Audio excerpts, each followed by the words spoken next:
Okay, I just met up with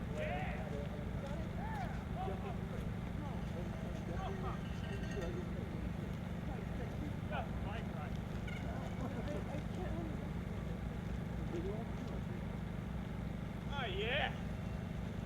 Oh yeah!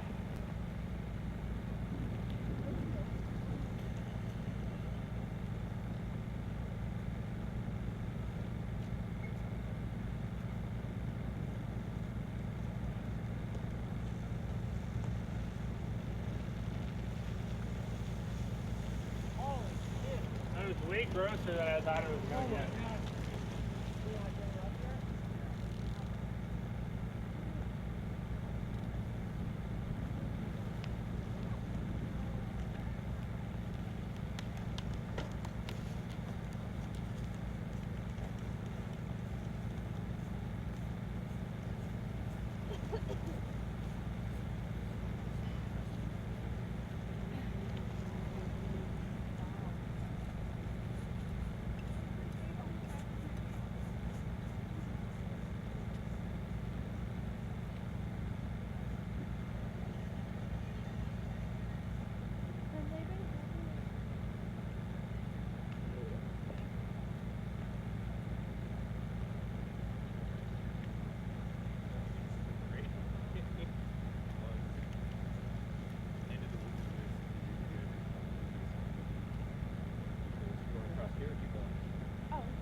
Yeah. It's not fun.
see anybody? Did you see anybody coming through here huddling and trying to walk a bike? No, I did not.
There's no racing going on right now.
I guess solar radiation is more important.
windy on the backside. I don't mind. I'm only 3/4 of a mile from home. Yeah, the signal will be close, but that's about it. Was the video today? No, it's all the heads up. Oh. I shot a video yesterday and had a photo jacket on, so go figure. Well, yeah, that's why I wondered. Yeah. Have a good day, buddy. Yeah, plenty of good spot too. Yeah.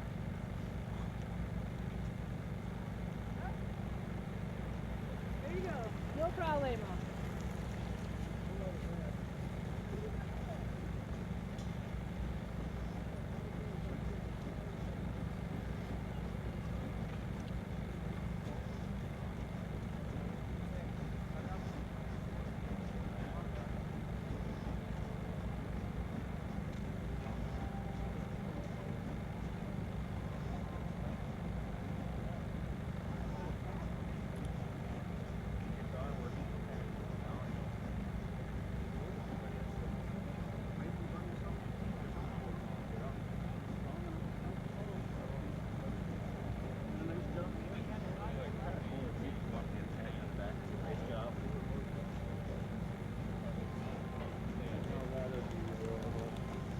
Not on the road. Hey, bitches.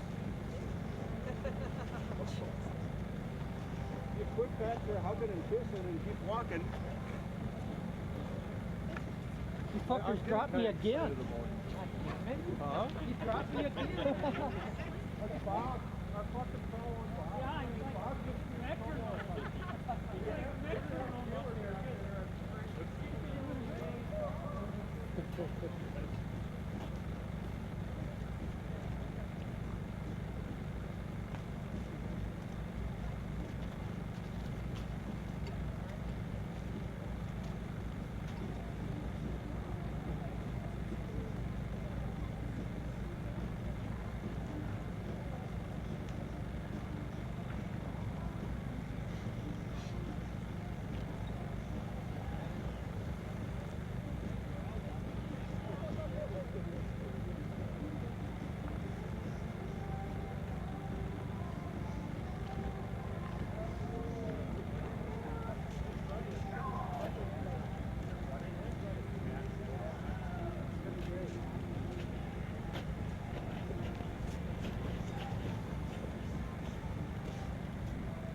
really, really frustrating.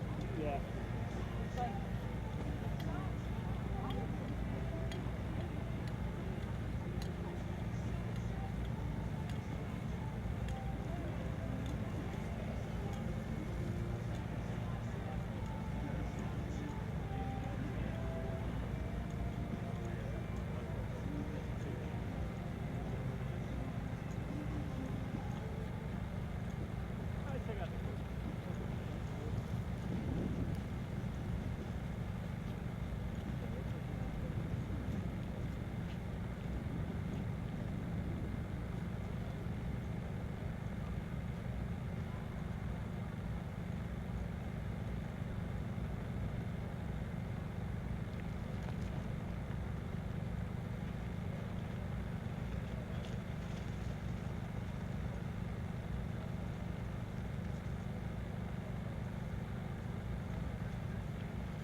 All right, so we will be underway for our 1 o'clock start this afternoon. The elite women, the best riders from around the country, duking it out for the Stars and Stripes jersey here in Verona, Wisconsin. The sun coming out and shining for a beautiful, beautiful day. We're looking forward to a great race.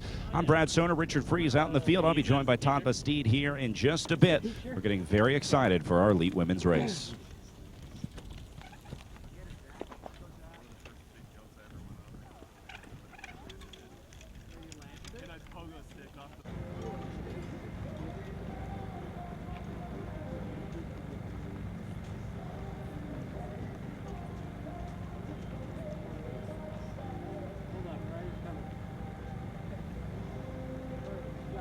Good job.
We are moving up to 20 minutes till start time of our elite women's.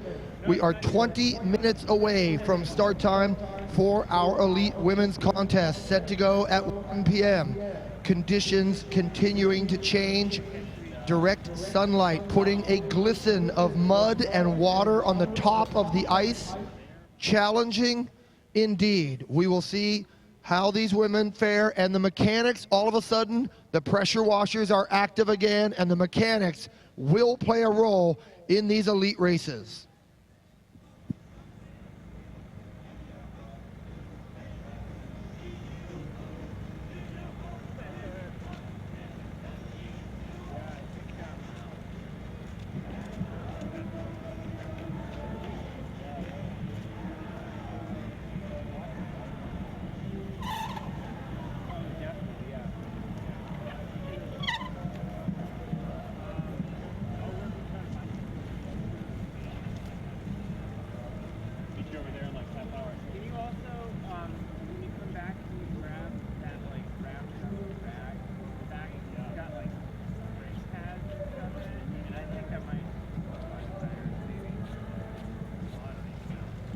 So our mechanics getting ready, power washers, the engines running, the generators are going, women's bikes, you can see the icicles forming on the fences here at Verona, Wisconsin.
The 2013 Cyclo-cross National Championships being brought to you by USA Cycling, and a lot of help from our friends such as Holiday Inn, ranked highest in guest satisfaction among mid-scale full-service hotel chains 2 years in a row by J.D. Powers and Associates. Gatorade G-Series, Energy Chews, the original Gatorade formula, and recovery shakes. Cat's Tongue Towels. Cat's Tongue is a towel. Everything else is a wipe. 25% of the proceeds donated to the Dana-Farber Cancer Institute via the Pan Mass Challenge.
Well, they're going to start right up here,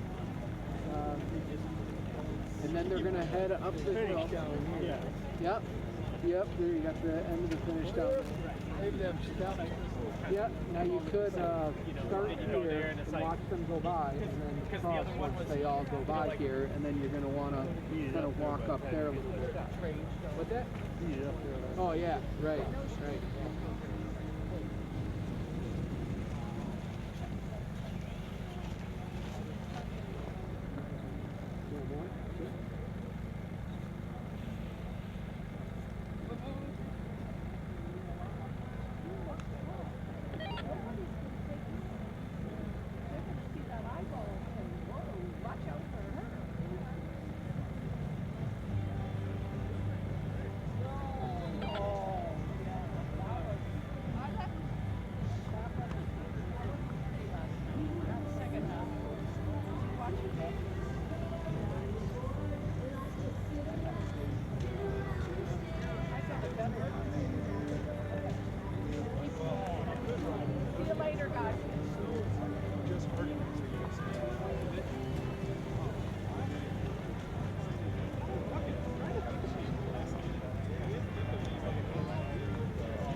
Elite women to staging. Elite women report to staging.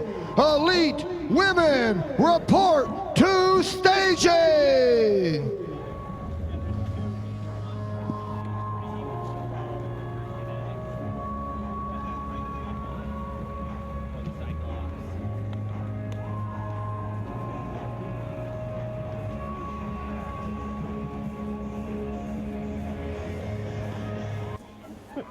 I just quit. I said, Yeah! later. You look a good son, yeah! Sorry to anyone I offend, but I'm really not sorry. Right? Oh my God. There's no apologies in cyclo-cross. If they wanted you to crying in cyclo-cross. Don't heckle the lady with the Get sick, bro. 101. Yeah, never had going on with a microphone or a gun. Oh yeah, I know, I race. But usually I just cry when I do that. So what you're saying is if you had one of those steel bikes, you could ride this thing. Yeah! Oh my God, heckling from the riders! Rob, it's like when I race against you. I heckle you while I race. Perfect. I need it. Uh-oh. Oh! That's what you get for heckling. I give that an 8! That's what you get, bro. In the collegiate race, there's Well, good afternoon, ladies and gentlemen, and welcome to the 2013 USA Cycling Cyclo-cross National Championships. As we are here in beautiful Verona, Wisconsin, getting ready to crown our national champion. Has a lot on the line here, not just the Stars and Stripes jersey, but also we're looking ahead to the Louisville World Championships as we head down there at the end of this month. My name is Brad Soto. We got Richard Fries out in the field, and I am joined by Todd Bastide here in the booth. As Todd, we are getting ready for a great day of racing. The sun coming out just a little bit as it's been pretty cold here in Wisconsin. Well, one of the big stories here, Brett, it's definitely the course. 5 days of racing. This is our final day, but the weather has been different every day. 2 days ago, we never left cloud cover with moisture all over the course. Yesterday, the wind picked up. A lot of that moisture went away. We had our mud fest on yesterday, but overnight, temperatures down in the single digits, and we woke up to a very solid course this morning. But the sun is out on this course, and it continues to change by the moment. Yeah, you know, we saw this yesterday, and we're going to see more of it today. Constantly changing course conditions. It changed all the way through the day yesterday. I think we're going to see more of the same today. Absolutely. The Cat's Tongue Run-Up is one of the places we'll be watching our video coverage, including that in this year's webcast. We're very excited about that. Cat's Tongue providing the support for the run-up on the backside of this wonderful course here in Verona. Das Auto VW, another series sponsor, featuring the 2013 Passat, ranked #1 by so many reviewers. Our thanks to Volkswagen. We're also full folks at United Healthcare, making healthcare more affordable and easier for America. Well, taking a look at our pits here, not going to get much action early on. The power washers were a hot property yesterday. You can see some of those running as the riders getting the bikes cleaned before the start. It'll be very interesting. We've got Richard Fries down in the pits. We'll be going to him throughout the day as he'll be bringing us info on course.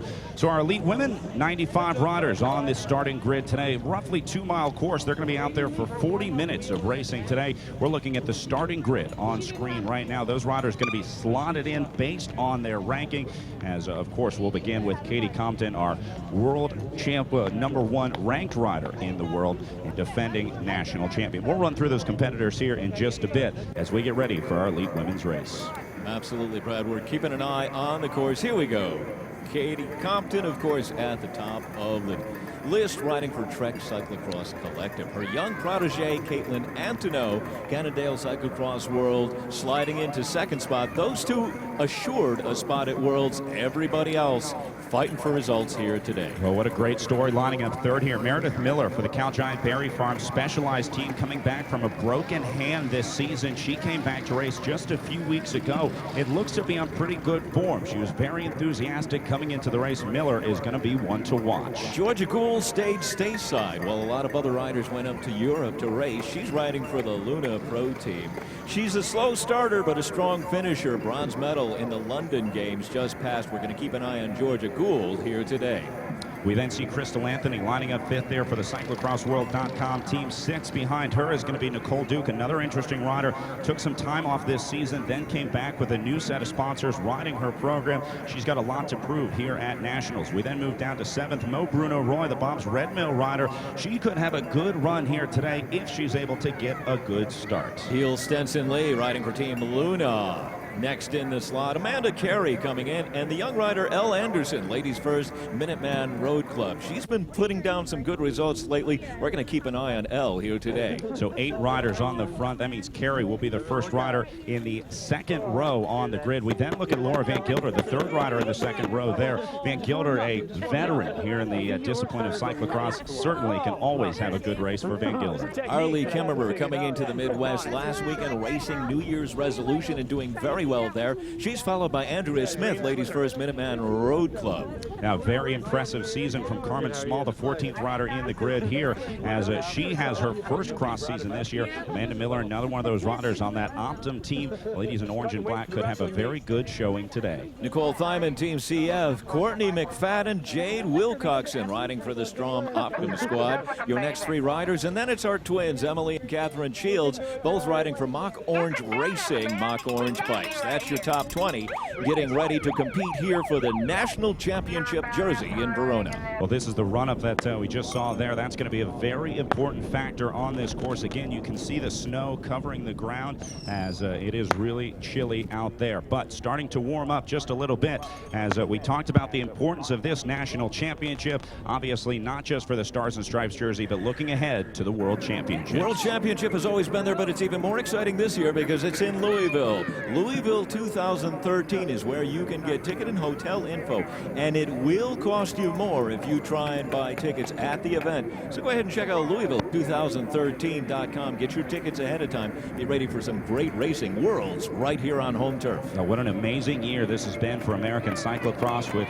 turning out a great crop of racers, and we have a legitimate shot at a gold medal in Louisville this year. Absolutely. Our racing here today again.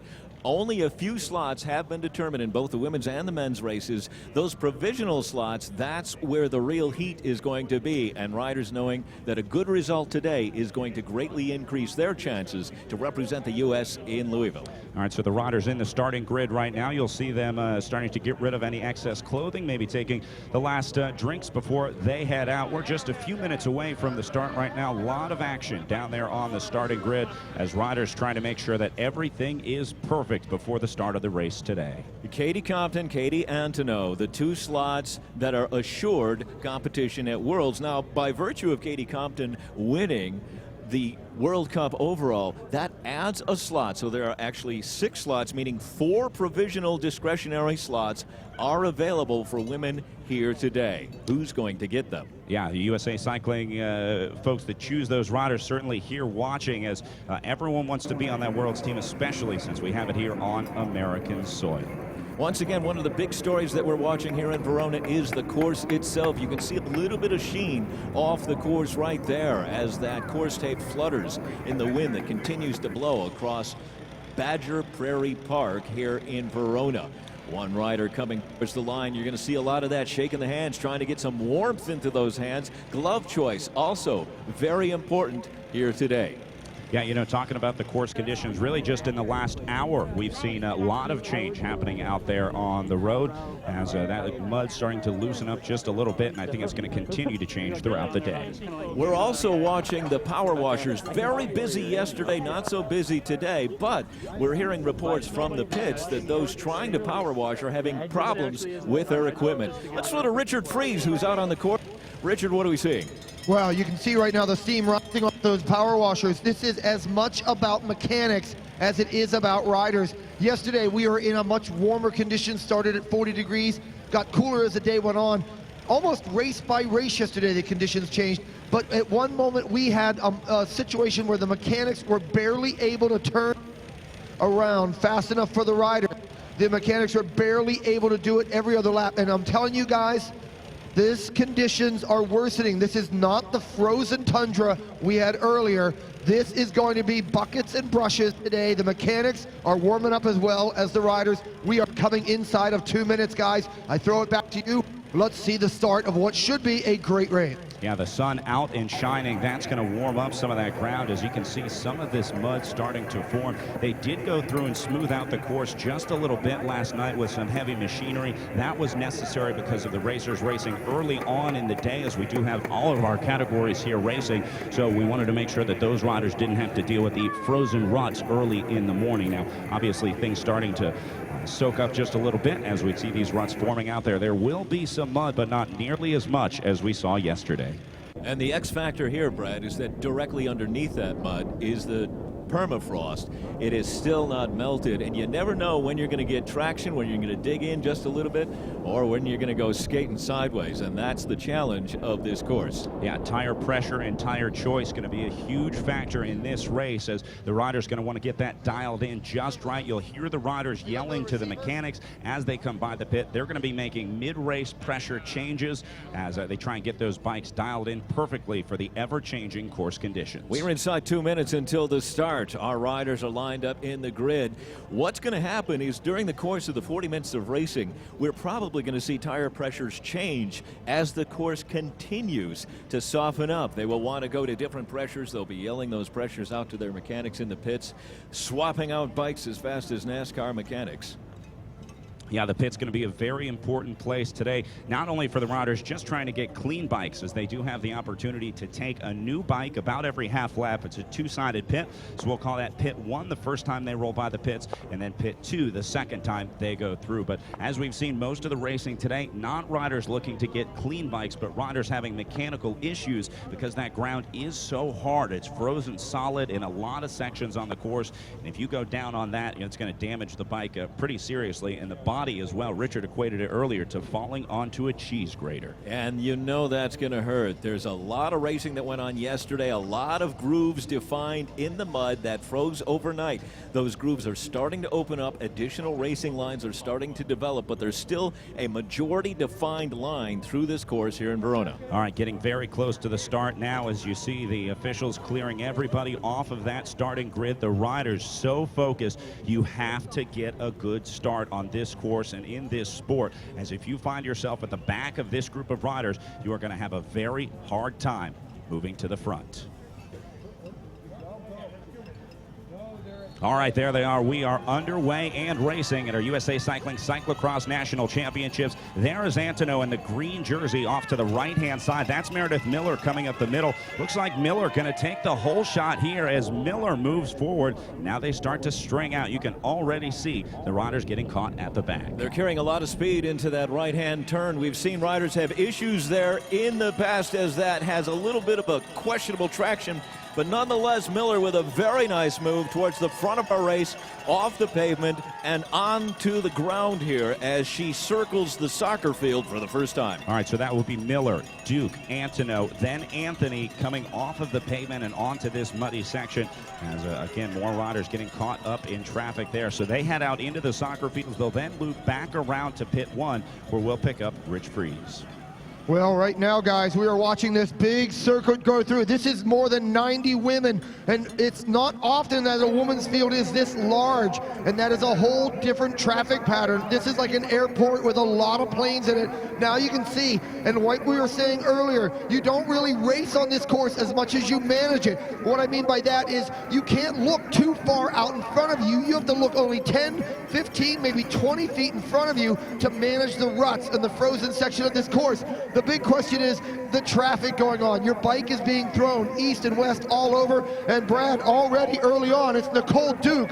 Nicole Duke separating with Katie Compton. Katie Compton wearing number 1. Nicole Duke, Brad Soder, is in those positions where she's trying to get onto the World's team. She throws down an ace on the table very early in this race. And then further back, it's Antonio, Miller. And then you're seeing Crystal Anthony, another one of those World's team riders right on the bubble, hoping to get in. And a very good start as well for Jane Wilcox. And back to you, Brad Soder. Yeah, Duke absolutely needs a good performance today, but now it looks like Compton starting to give her a run for her money. That's Katie Compton wearing number 1 on the right side of your screen right now. Duke going to the left. Compton for the Trek Cyclo-cross collective team starting to move forward now as Compton, boy, if they let her get on the front, you can pretty much kiss this race goodbye. Nicole Duke doing a very good job of keeping Compton in check now. Then it's Antonio. That's Miller just behind Antonio in the red Cal Giant jersey. 2 lines on the incline, about 3% grade up there. 2 lines on the outside. Duke and Compton grabbing those lines and powering away. We're going to see this field open up just a little bit as the racing continues, but we're anticipating those names staying at the front of our race.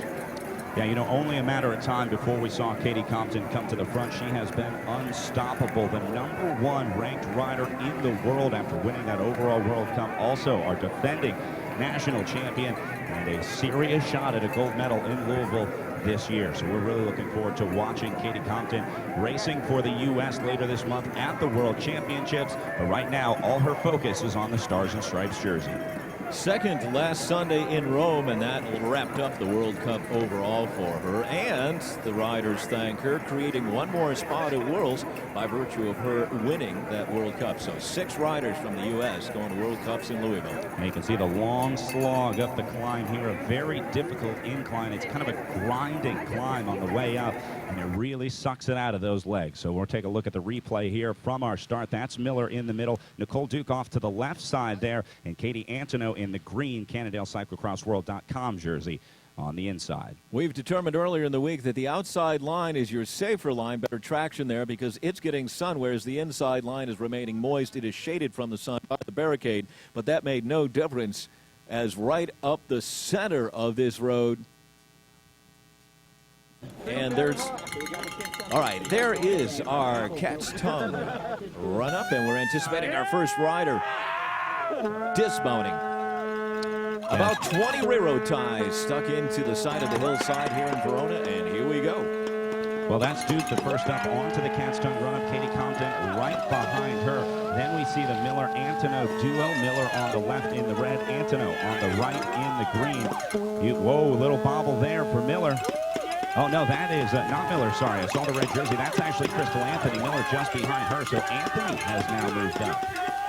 Antonow with a real nice line on the left side of the Cat's Tongue run-up. She did a nice job there. Crystal Anthony, though, with a little bobble. Looks like she might have put a knee down pretty hard. Let's see if that plays into her competition. Yeah, you know, interesting to see Katie Antonow trying to chase Katie Compton. Katie Compton, the coach of Katie Antonow, a young prodigy and certainly a big future ahead for Antonow.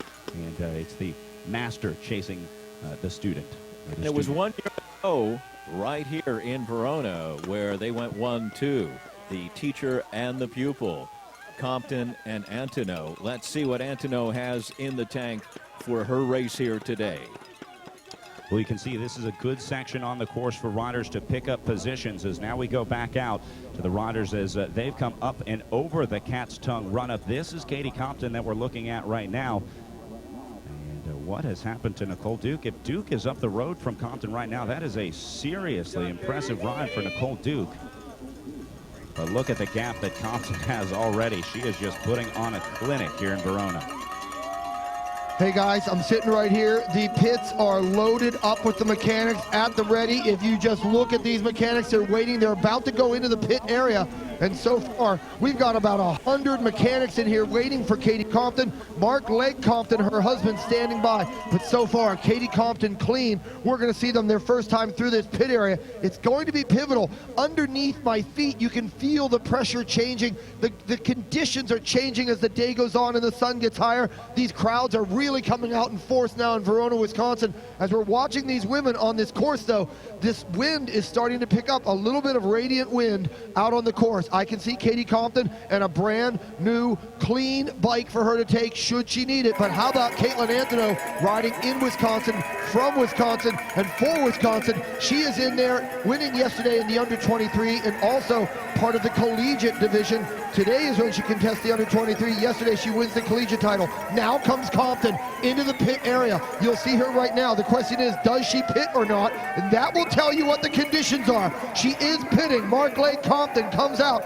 Katie Compton coming through, throws off, wearing number 1. She exchanges a little bit of information with Mark Compton, her husband, and we will figure out what that information is. Meanwhile, at the top of the run-up, you can see Katie Compton on that roundabout there, but the rest of the field, they are in a different zip code. This is the world's #1 rider. You can see the bare-chested fans she's drawing out, and now they're getting Caitlin Antonow a bike ready. Stu Thorne's team working very hard, but it's now Miller time. She played soccer at the University of Wisconsin. She moves into second. She is not always a good starter, but a good finisher. If Miller, who is in the 180 right now, can hold on, that will rock right there. Antonow, Duke, further back. Maureen Bruno-Roy is having a brilliant start as well. Teal Stetson Lee, and now Arlie Kemmer is good. Georgia Gould way back. but a solid start. You guys are watching Katie Compton. There's amazing racing for that world team position back in the 2nd through 10th spot. Back to you in the main stage. Well, you can see Compton sliding around here as she tries to navigate these frozen rut sections, not picking up a whole lot of mud, but choosing to go into the pit there to take a new bike. She's got one of the best mechanics in her husband, Mark Legg Compton, there in the pit.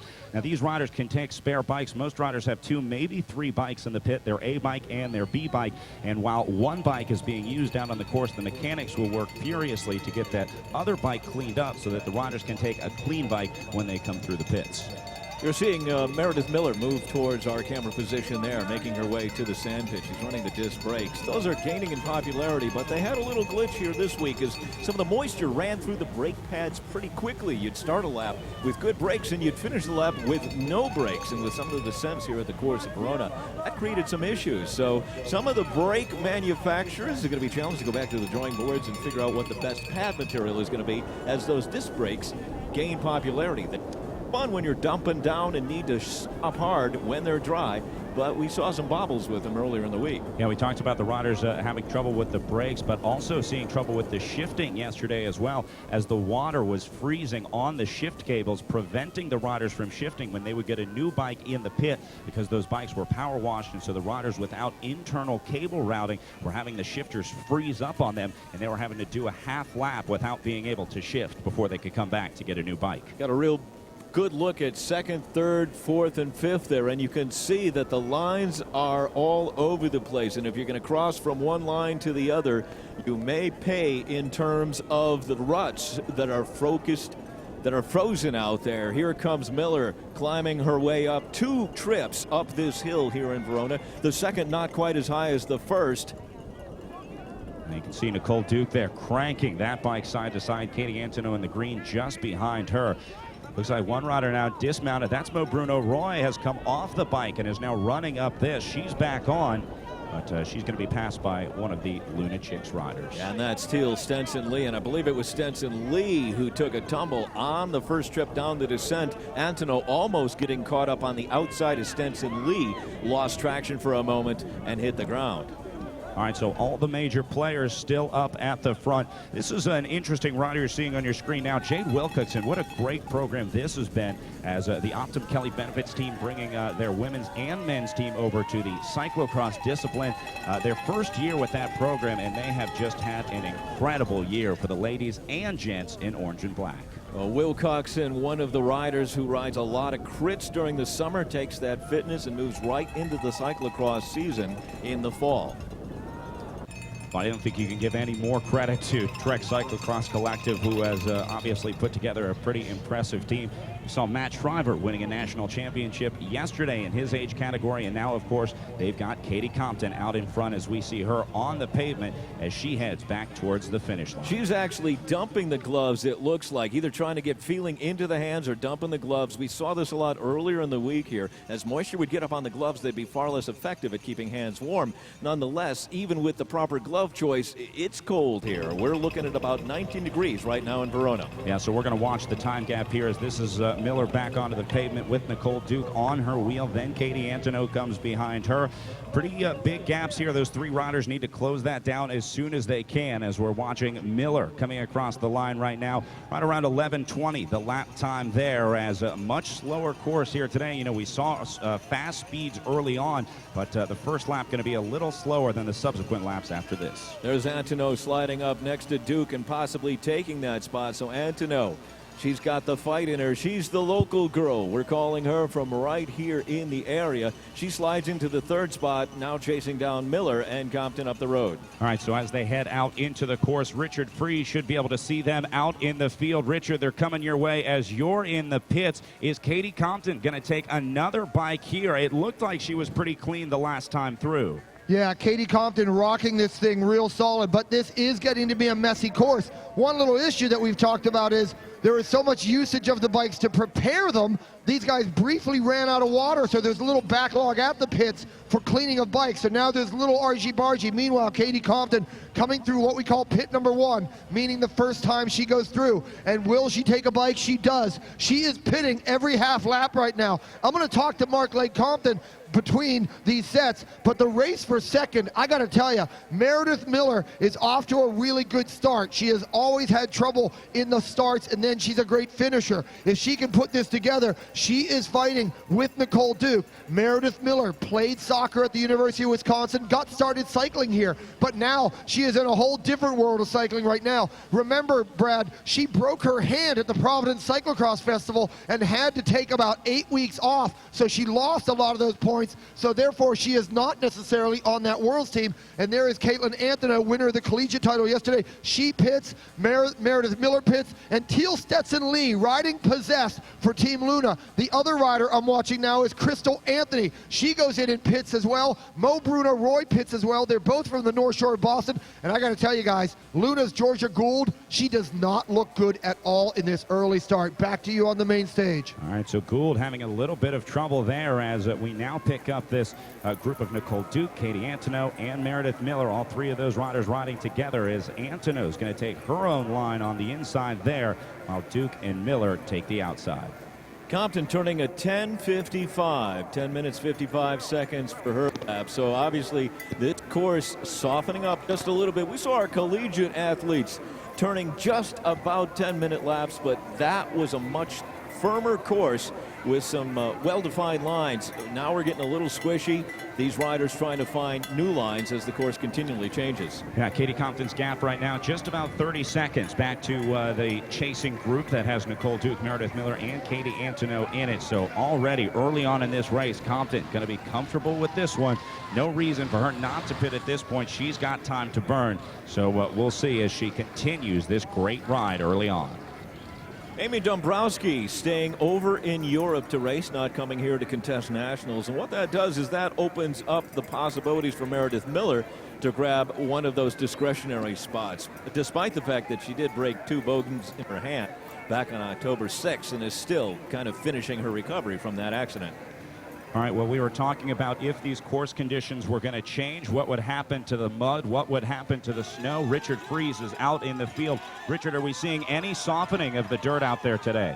Well, guys, behind me, where you've got all of this steam rising, that is going to be the power washers.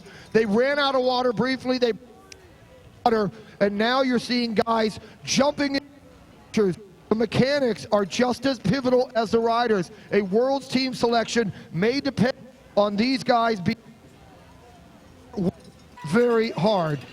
All right, so very important to have a good mechanical support team in the pits, as that really can win or lose a race. This is Katie Antonow surging on the cat's tongue run-up right now as she gets to the top. There's Miller on the right side, Duke on the left side. And this is Teal Stetson Lee, I believe, in the Luna Chicks jersey just behind. Antonow with 2 good trips so far up the cat's tongue run-up, very fluid. So then we saw Crystal Anthony in the red. That was Jade Wilcoxon, the Optum rider in the orange and black jersey. As we're picking up Katie Compton back on the front, your current leader, as Compton once again looking unstoppable here at the USA Cycling Cyclo-cross National Championships. Our competition being brought to you by VW Das Auto, featuring the PassatCar.com's Best of 2012 and a Kelly Best Family Car of 2012. The Jetta Hybrid. It's a hybrid, but turbocharged. Our thanks to VW. And Post Grape Nuts Fit. Sierra Nevada Brewing and United Healthcare.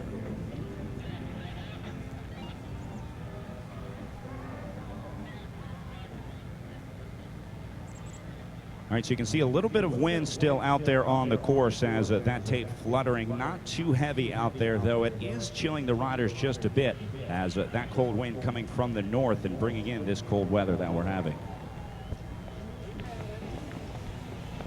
Well, it was 30 seconds for Compton's lead, and now I'm going to go ahead and say that that's going to be a little bigger this time through as Compton continues to put time into this chase group. So that's Antono and Miller. Looks like Duke starting to fade out of this group. There she is as she's lost a little bit of time. Teal Stenson Lee now jumping onto Nicole Duke's wheel. So Duke going backwards just a little bit. She was in contact with the Antono Miller group. Antono taking a far outside line. The problem with entering that line, as you can see the Luna rider having issues with it, is that it's very much off camber and your wheels start going sideways the moment it gets greasy. Wow, look what just happened there. Nicole Duke coming way forward as she bombed on the descent, able to pass Miller and Antono that time through.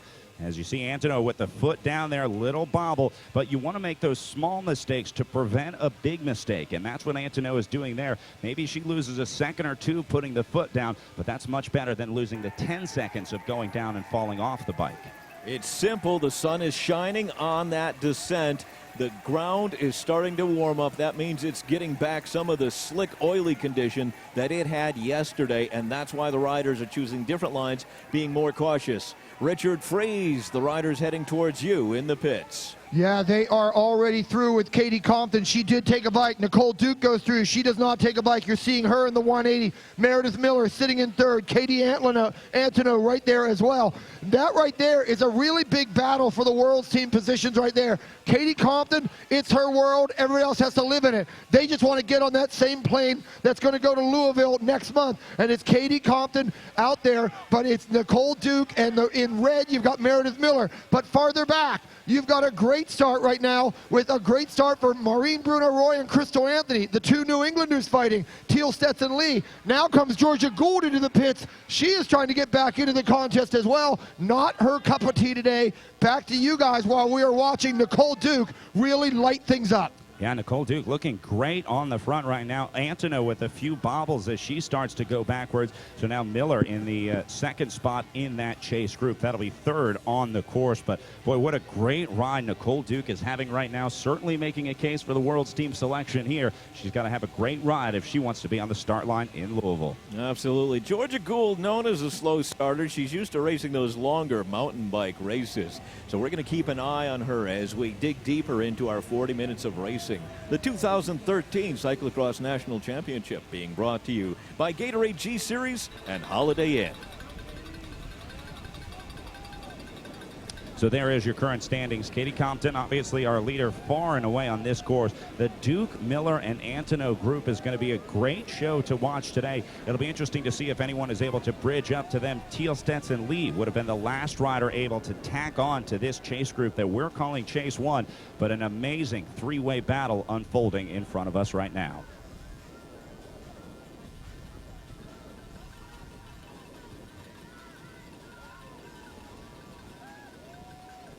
You know, it seems like Duke's been really making her moves with bike handling. That's where she's excelled, and she's a great mudder, a great bike handler, but now having some trouble. Duke having a little issue there as she now loses the lead, or the chase lead, to Miller, who overtakes on the front. Once again, Katie Antono slipping and sliding there. You can see the mud, though. It is starting to get muddy as that very top layer of mud just starting to get a little slick. Traction was an issue yesterday. We saw riders not necessarily going sideways, just, almost getting together there. Antono slipping by on the right-hand side. We saw riders pedaling hard, small chain ring, big gear, and turning the wheels without actually moving forward as a result of the slick conditions.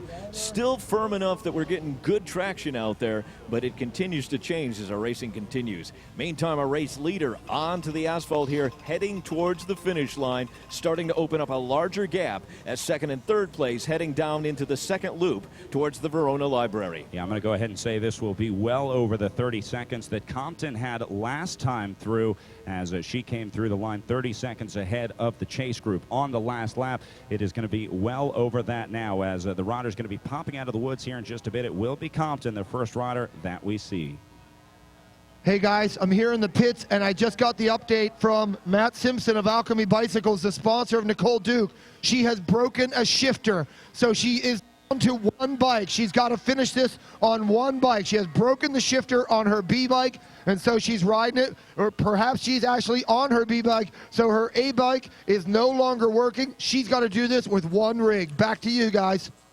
Wow, very, very, very bad luck for Nicole Duke there, as, okay, she'll have to do with just one bike today, but looking good right now, as that's her in the black and white jersey. Meredith Miller in the red jersey in front, as Miller takes a look behind her, sees Katie Antonow and no one else behind that, no one even in sight of these riders as they come through the line.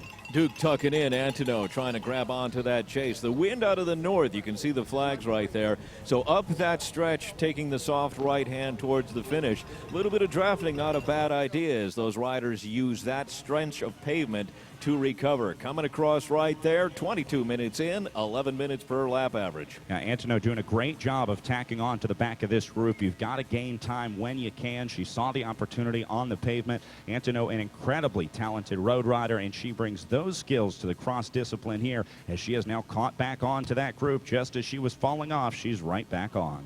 Meredith Miller starting to power away. Our village over there, you can see it in the distance. All the teams setting up tents, some of the manufacturers over there as well. We had some strong winds overnight 2 nights ago. A good number of those tents, when folks pulled in the morning, crumbled. Well, there's Katie Antonow struggling once again off the back. She seems to really be yo-yoing back and forth off of this group. Meanwhile, Miller and Duke are solid on the front here, as they've been swapping blows all afternoon here. This is going to be a great duel to watch, and it's going to be better to see if Antonow is able to hang on and maybe even take this one. You know, if this comes down to a sprint on the road, it's hard to bet against Antonow, although Miller's got a good sprint in her as well. This is going to be a very interesting race with a very interesting group of riders. And of course, if you're just joining us, A, welcome. B, when we refer to the front, we're referring to the battle for second place, as Katie Compton is well up the road right now, riding solo off the front of this race.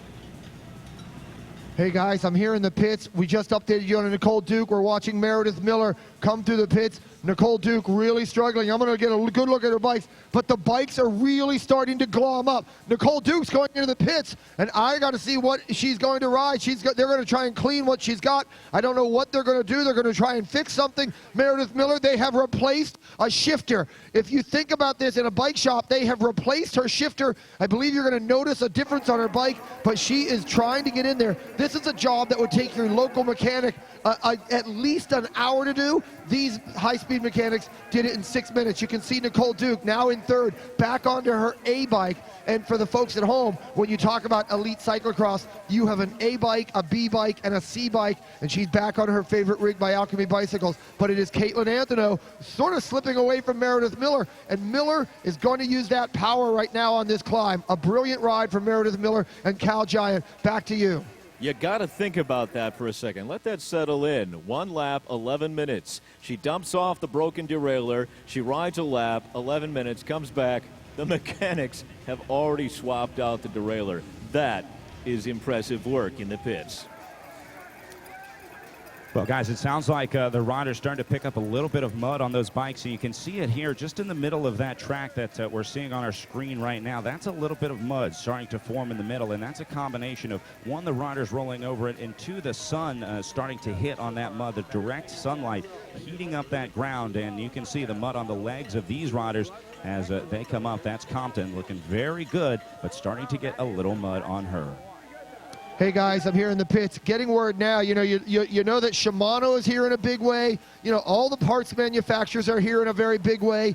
This is why cyclocross is growing in popularity. As you can see the crowds on the run-ups, it's all this broken equipment, and these teams come in, and it was the manufacturer that ran in and replaced Nicole Duke's shifter on the fly. But one thing about this group, these women are rarely in races with more than 90 women. The pits are pandemonium. They're used to racing with fields that have 30, maybe 40 women. This is the national championships. It's just they're tripping over each other. There's a lot of bad exchanges.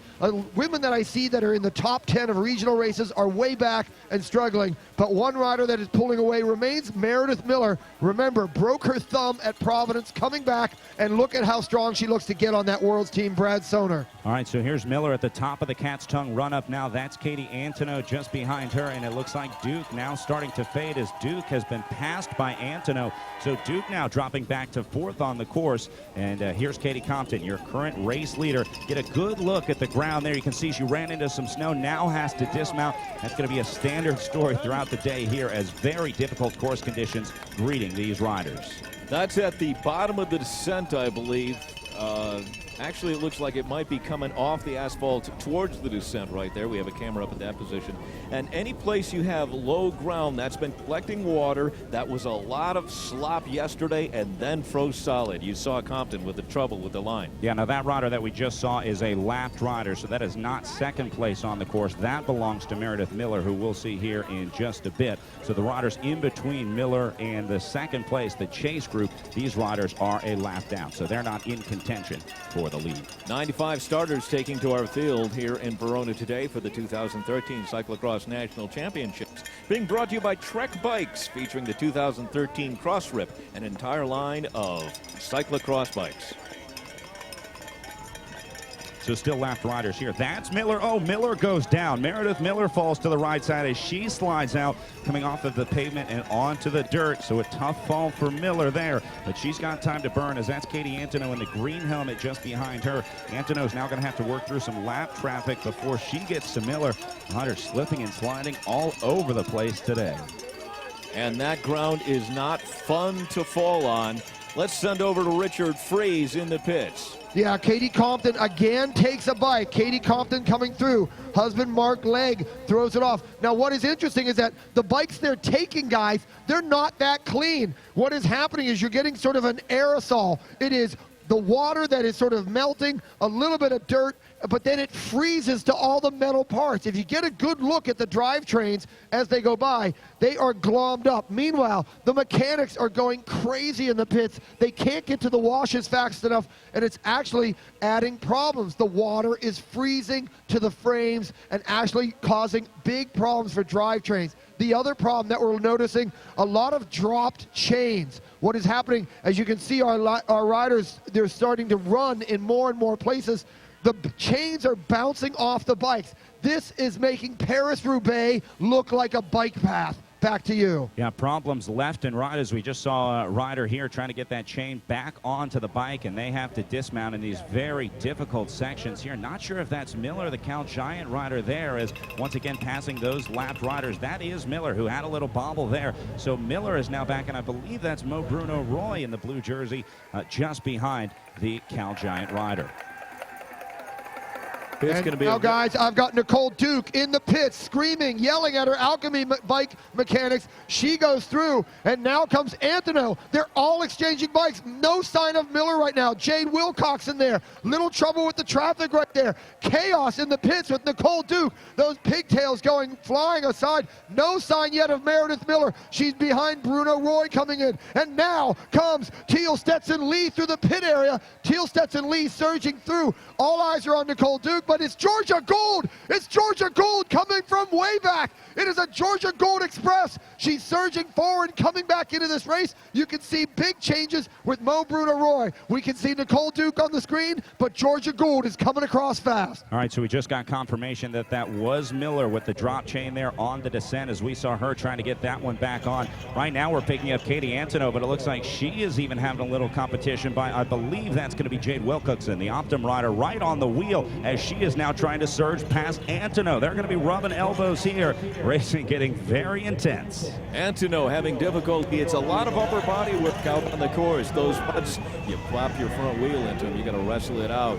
Antonow, a very strong rider, but this course is taking it out of her as Wilcoxon has slid ahead, riding for the Optum squad. Yeah, you know, Katie Antonow, a very small frame on that rider, and she's having trouble controlling that bike. She doesn't have the big body to try and wrangle that bike in. She's a very small rider, and she's obviously having a little trouble on the slippery dirt here. To give you a sense of how much energy is going into the cockpits of these bikes, earlier races had a lot of the bars coming loose because racers were wrestling with their machines trying to fight these frozen ruts. They were actually taking the bars and loosening them on the bike.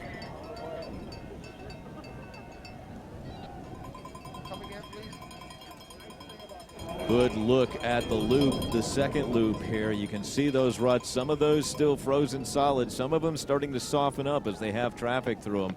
Can never really tell what you're going to hit until you ride it a couple times, pick a line you like, and hope it's going to stay the same 11 minutes later. Well, guys, I'm just learning now. Nicole Duke not only had to change her shifters, she flatted that last time. That woman is having that good of a ride. with flat tires, with broken shifters. We're watching Katie Compton. Of course, she is tearing everything apart here. Maybe the world's best rider, so desperately wants to win the World Championships. But the question is, who will be in her entourage as she flips those lap cars down? Yeah, this is what I love about Compton. Even with the lead that she has out of the saddle on the pavement, she knows that she has to take time anywhere she can get it. We now move back to the chase group that we're seeing right now, and I believe that is Mo Bruno Roy coming to the front. Bruno Roy having a great ride. That's Crystal Anthony wearing number 5 on her back, and Meredith Miller, who struggled with that mechanical earlier, trying to claw back from this one. Good battle there. Bruno Roy pre-riding the course yesterday, picking up a lot of mud, went back to the hotel, said, you know what, it's just too cold to clean the bike outside. She put it in the bathtub, washed her bike there. Hopefully she used something other than hotel towels. Well, guys, you know, you look at that battle between Mo Bruno Roy and Crystal Anthony. Mo Bruno Roy grew up on the North Shore of Boston, as did Crystal Anthony, as did Tim Johnson, Jesse Anthony. So many great cyclists come from that area. So these two are familiar with each other. Meredith Miller sitting right in there. But boy, I got to tell you, this is going to be a real important battle because that's the bubble battle. Farther back, Nicole Duke dealing with Caitlin Antonow. What is interesting is Antonow is coached by Katie Compton. They're coming to the line. Guys, we're going to turn those lap cars over again. 20 degrees here in Verona, the wind chill 11 as the wind continues out of the north. Sunshine, though, and that's helping soften up our course as we have a full afternoon of racing on Slate here. So riders with a little bit of a right-hand bend as they come onto the pavement. It goes just about 90 degrees. As you can see, these riders getting the bell for 1 lap to go. So this is the final lap here as you see the lap counter up to the right, the elapsed time there in the middle. So we are at 1 to go, as that is Nicole Duke, I believe, that we're seeing on our screen.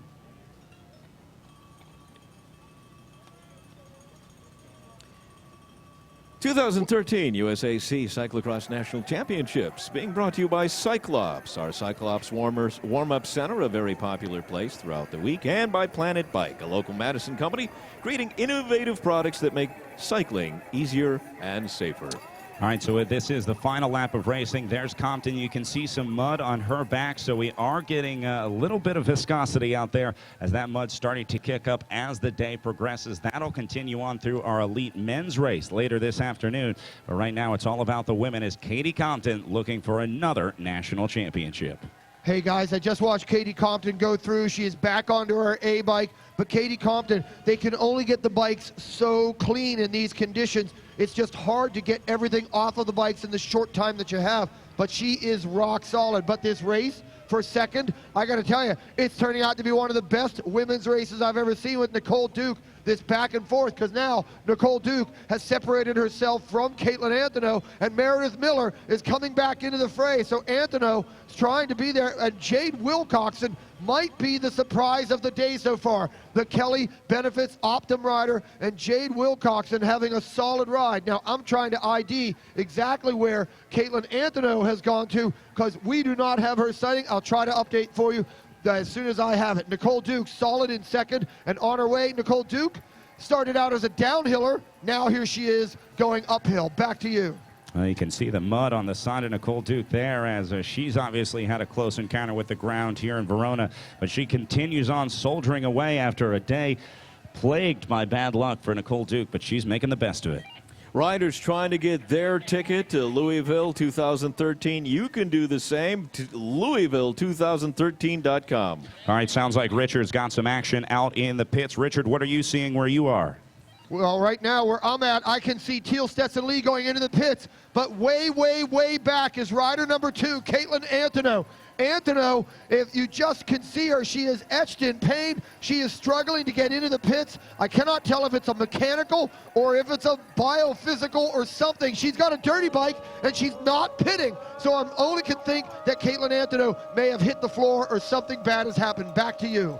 All right, so Antonow missing now as we'll try and identify the CannondaleCyclocrossWorld.com rider as we'll try and pick her up on course. Bad luck all over the place for the riders today. This course not forgiving for anyone. Katie Compton on the cat's tongue run-up, trying to deal with something in her vision and something in her eye.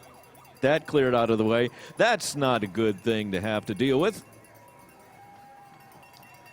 All right, so inside of 1 lap to go, Katie Compton probably about halfway through the lap now, so we're going to be seeing her coming back through. Now we're going back to looking at the pits. You can see those power washers still working as these riders going to have to keep those bikes clean all day long.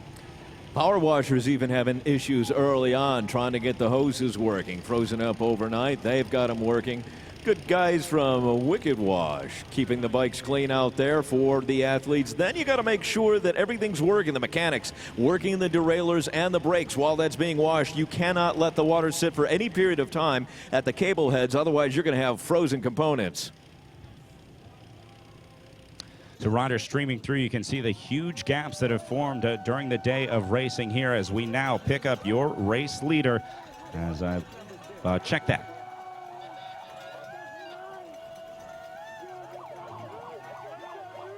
Well, guys, we are watching right now these incredible battles forming up, and what is happening is, you know, one slip up and you can lose 5, 6, 7 slots, and we're seeing such a great ride by Jade Wilcoxon. But back to Katie Compton. She's running these tires that are called FMB Super Muds. They're tubular tires. She's come into Trek territory here this weekend. Trek is a big sponsor. They supported the U.S. Grand Prix this year, really saving that national series. And Trek is so proud to have Katie Compton on their bikes. And let's face it, they're kind of a Johnny-come-lately to the sport of cyclocross, but with Katie Compton, they're really making a mark. Meredith Miller at the top of the Cat's Tongue run-up. We should have Katie Compton coming through the pits for the last time as we watch Mo Bruno Roy, who was a collegiate runner before she was a cyclist. These are the conditions she likes. Back to you, Brad Soner.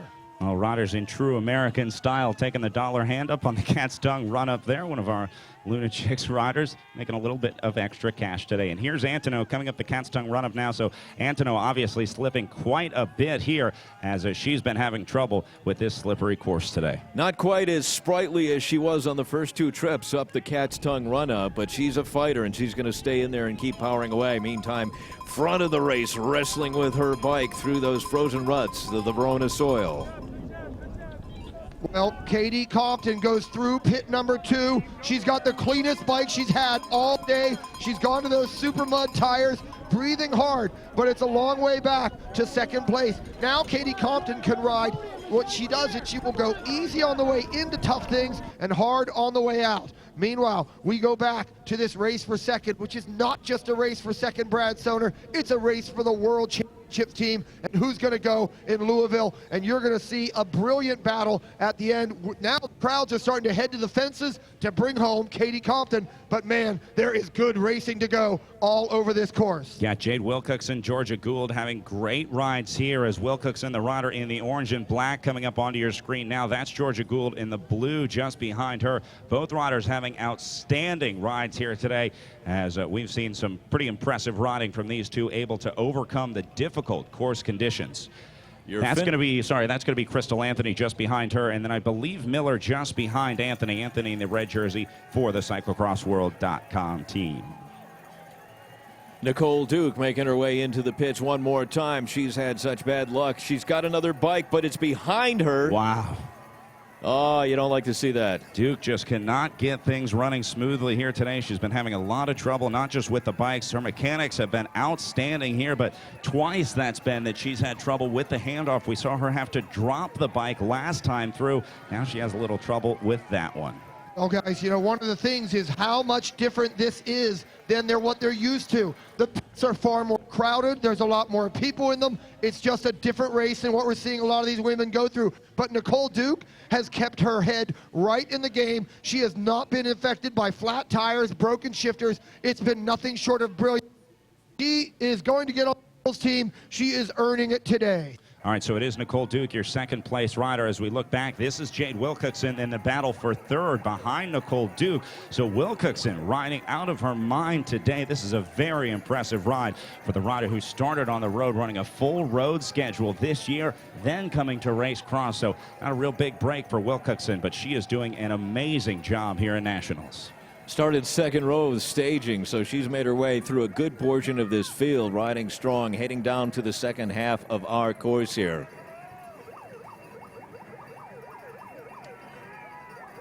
Our thanks to Post Grape Nuts Fit, a perfect complement to any workout. It combines crunchy nuggets, granola, cranberries, puffed barley, and a touch of vanilla flavor. Post Grape Nuts Fit at Sierra Nevada Brewing. From Chico, California to your fridge.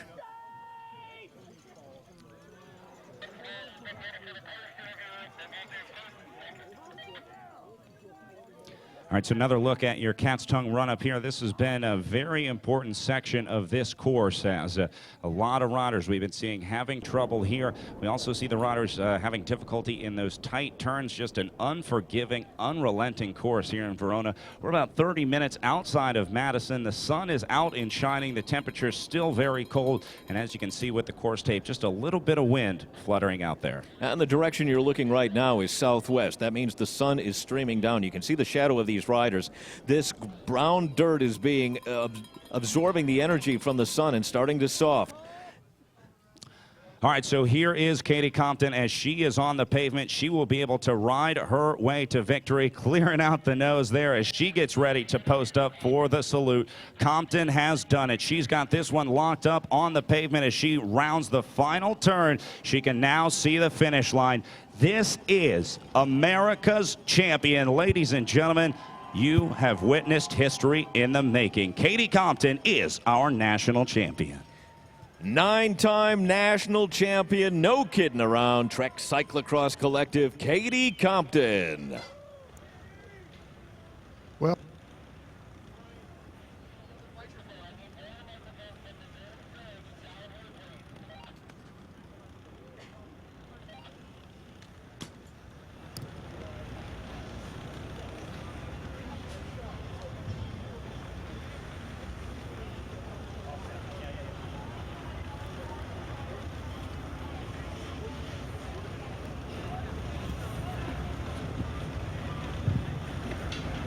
what a race for Katie Compton today.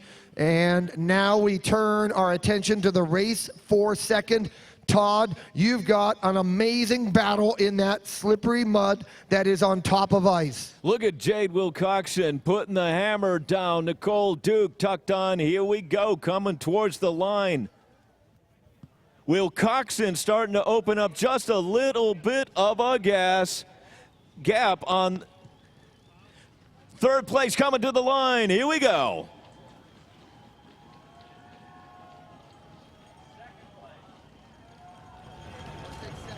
Optum, Jade's Wilcoxon, unbelievable ride through the field and to the second step of our podium.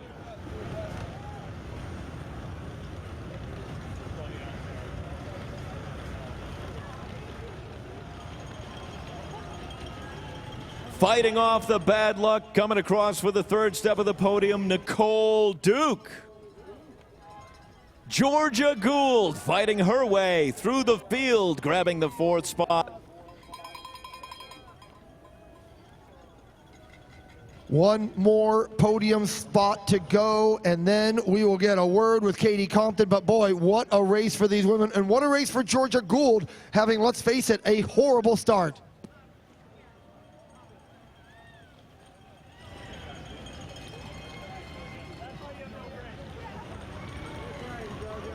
Rolling across the line, fifth spot, 5 on the bib number. That's Crystal Anthony. Your podium is complete.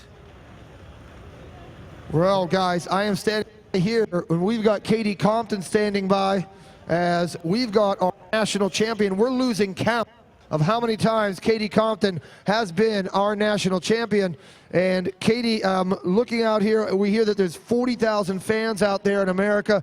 We're hoping about 20,000 of them come to Louisville to watch you race there and hopefully win. But boy, today, so many things could have gone wrong out there today.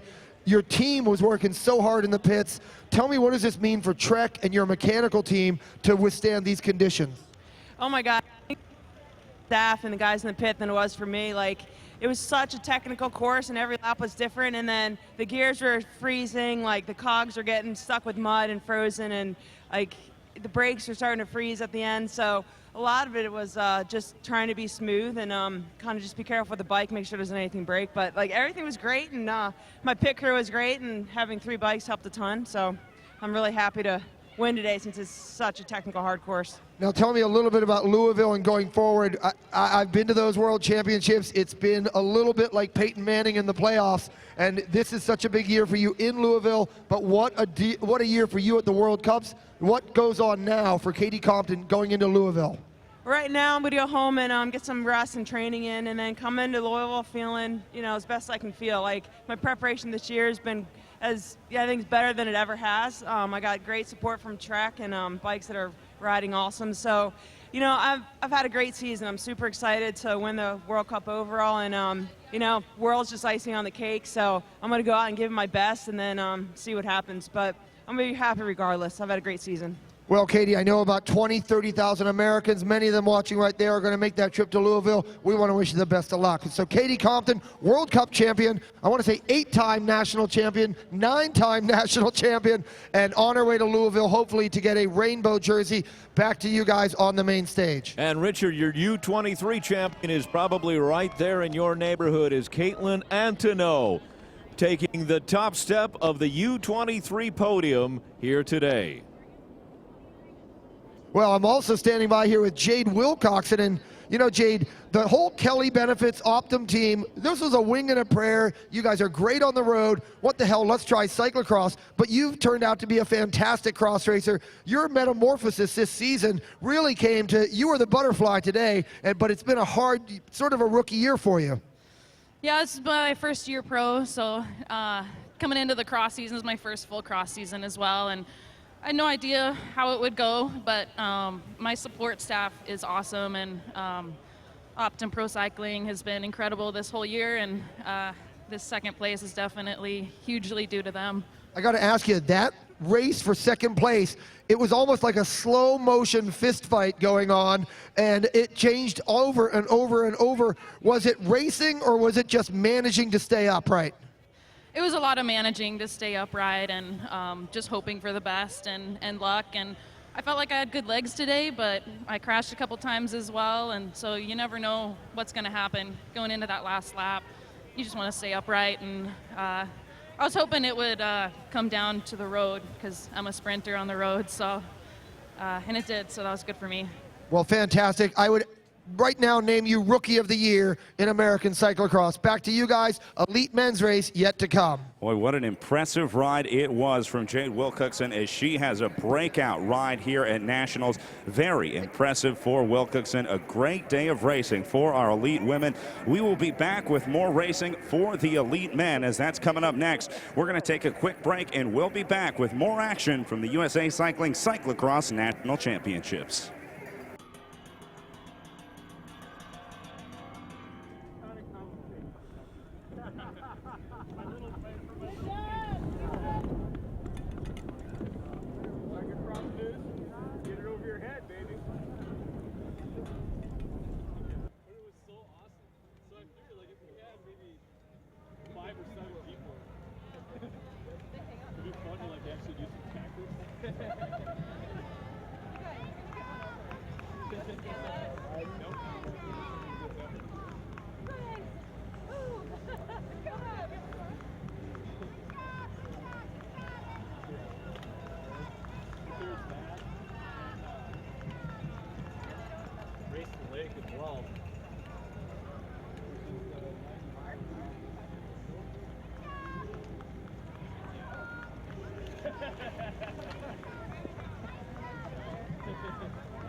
Yeah, Kristen, you can get her. Go, go, go. See?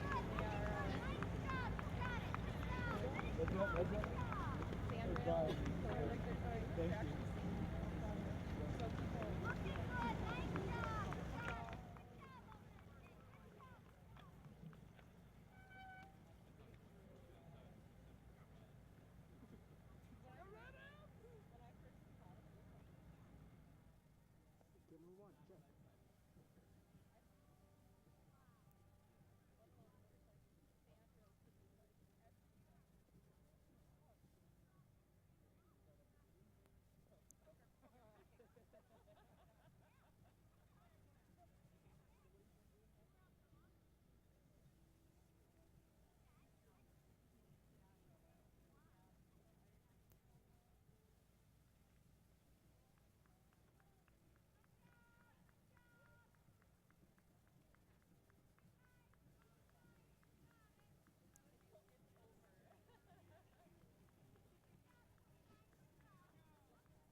You really do. It's out there.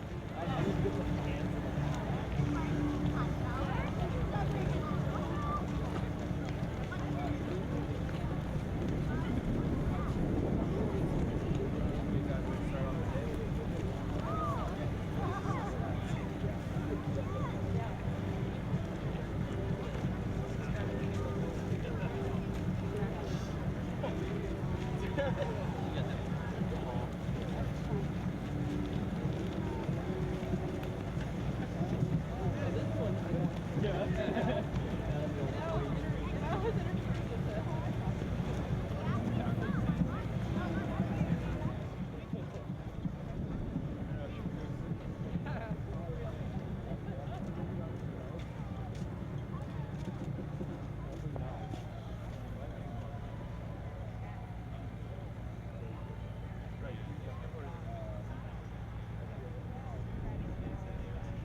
People that get snowboards and say, hey, wanted to go rent your shoes. What? I'll be back.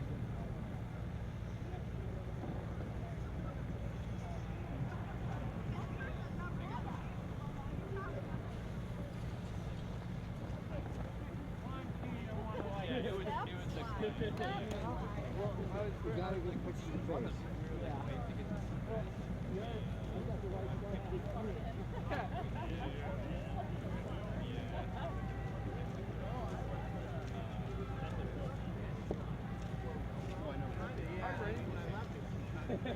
Uphill.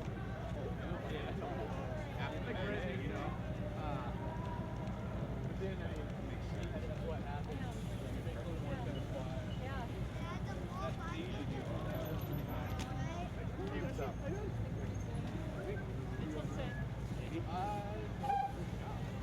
Okay, come on.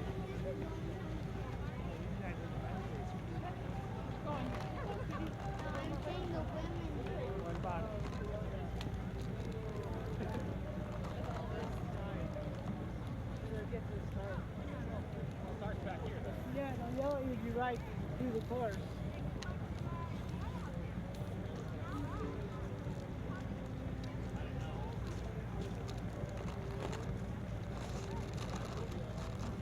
I'll get on the course. This course, man.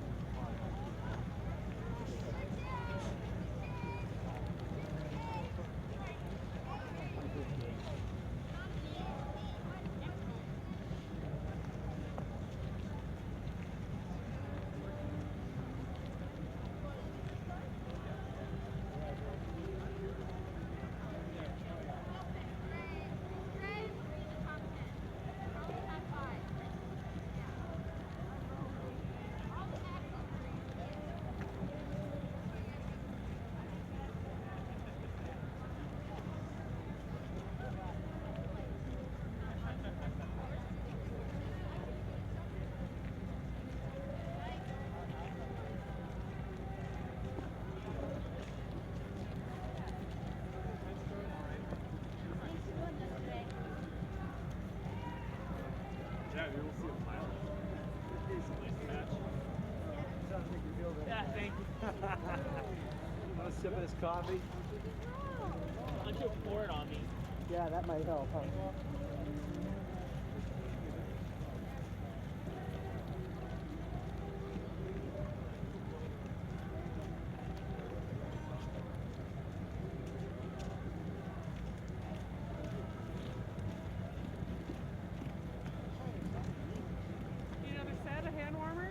No, I got a whole bag. Okay, right oh, here. you are, so I have Oh, some yeah. extras if you need it. Oh, yeah.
second place.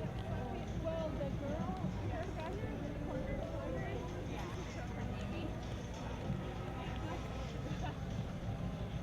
and my friend's daughter. Hi, Brian. Hey.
I like you. I like you. I know how to use the chemical. You just don't know how to use that beer can. Oh. Report to staging, elite men. Report to staging, elite men. Report to staging.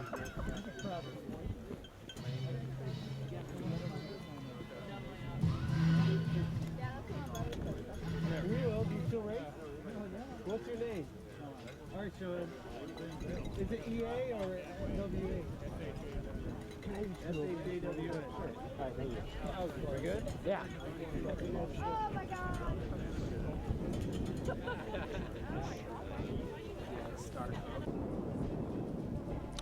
All right, welcome back to our 2013 USA Cycling Cyclo-cross National Championships. Just finished up a great race with our elite women as we watched Katie Compton once again take the Stars and Stripes jersey. We now get ready for the elite men's race as the guy's going to have a chance on this very cold, muddy course. Once again, my name is Brad Soner. I am joined by Todd Bastide in the booth. Richard Fries is our man out in the field. You can send us tweets there if there's anything you want to know.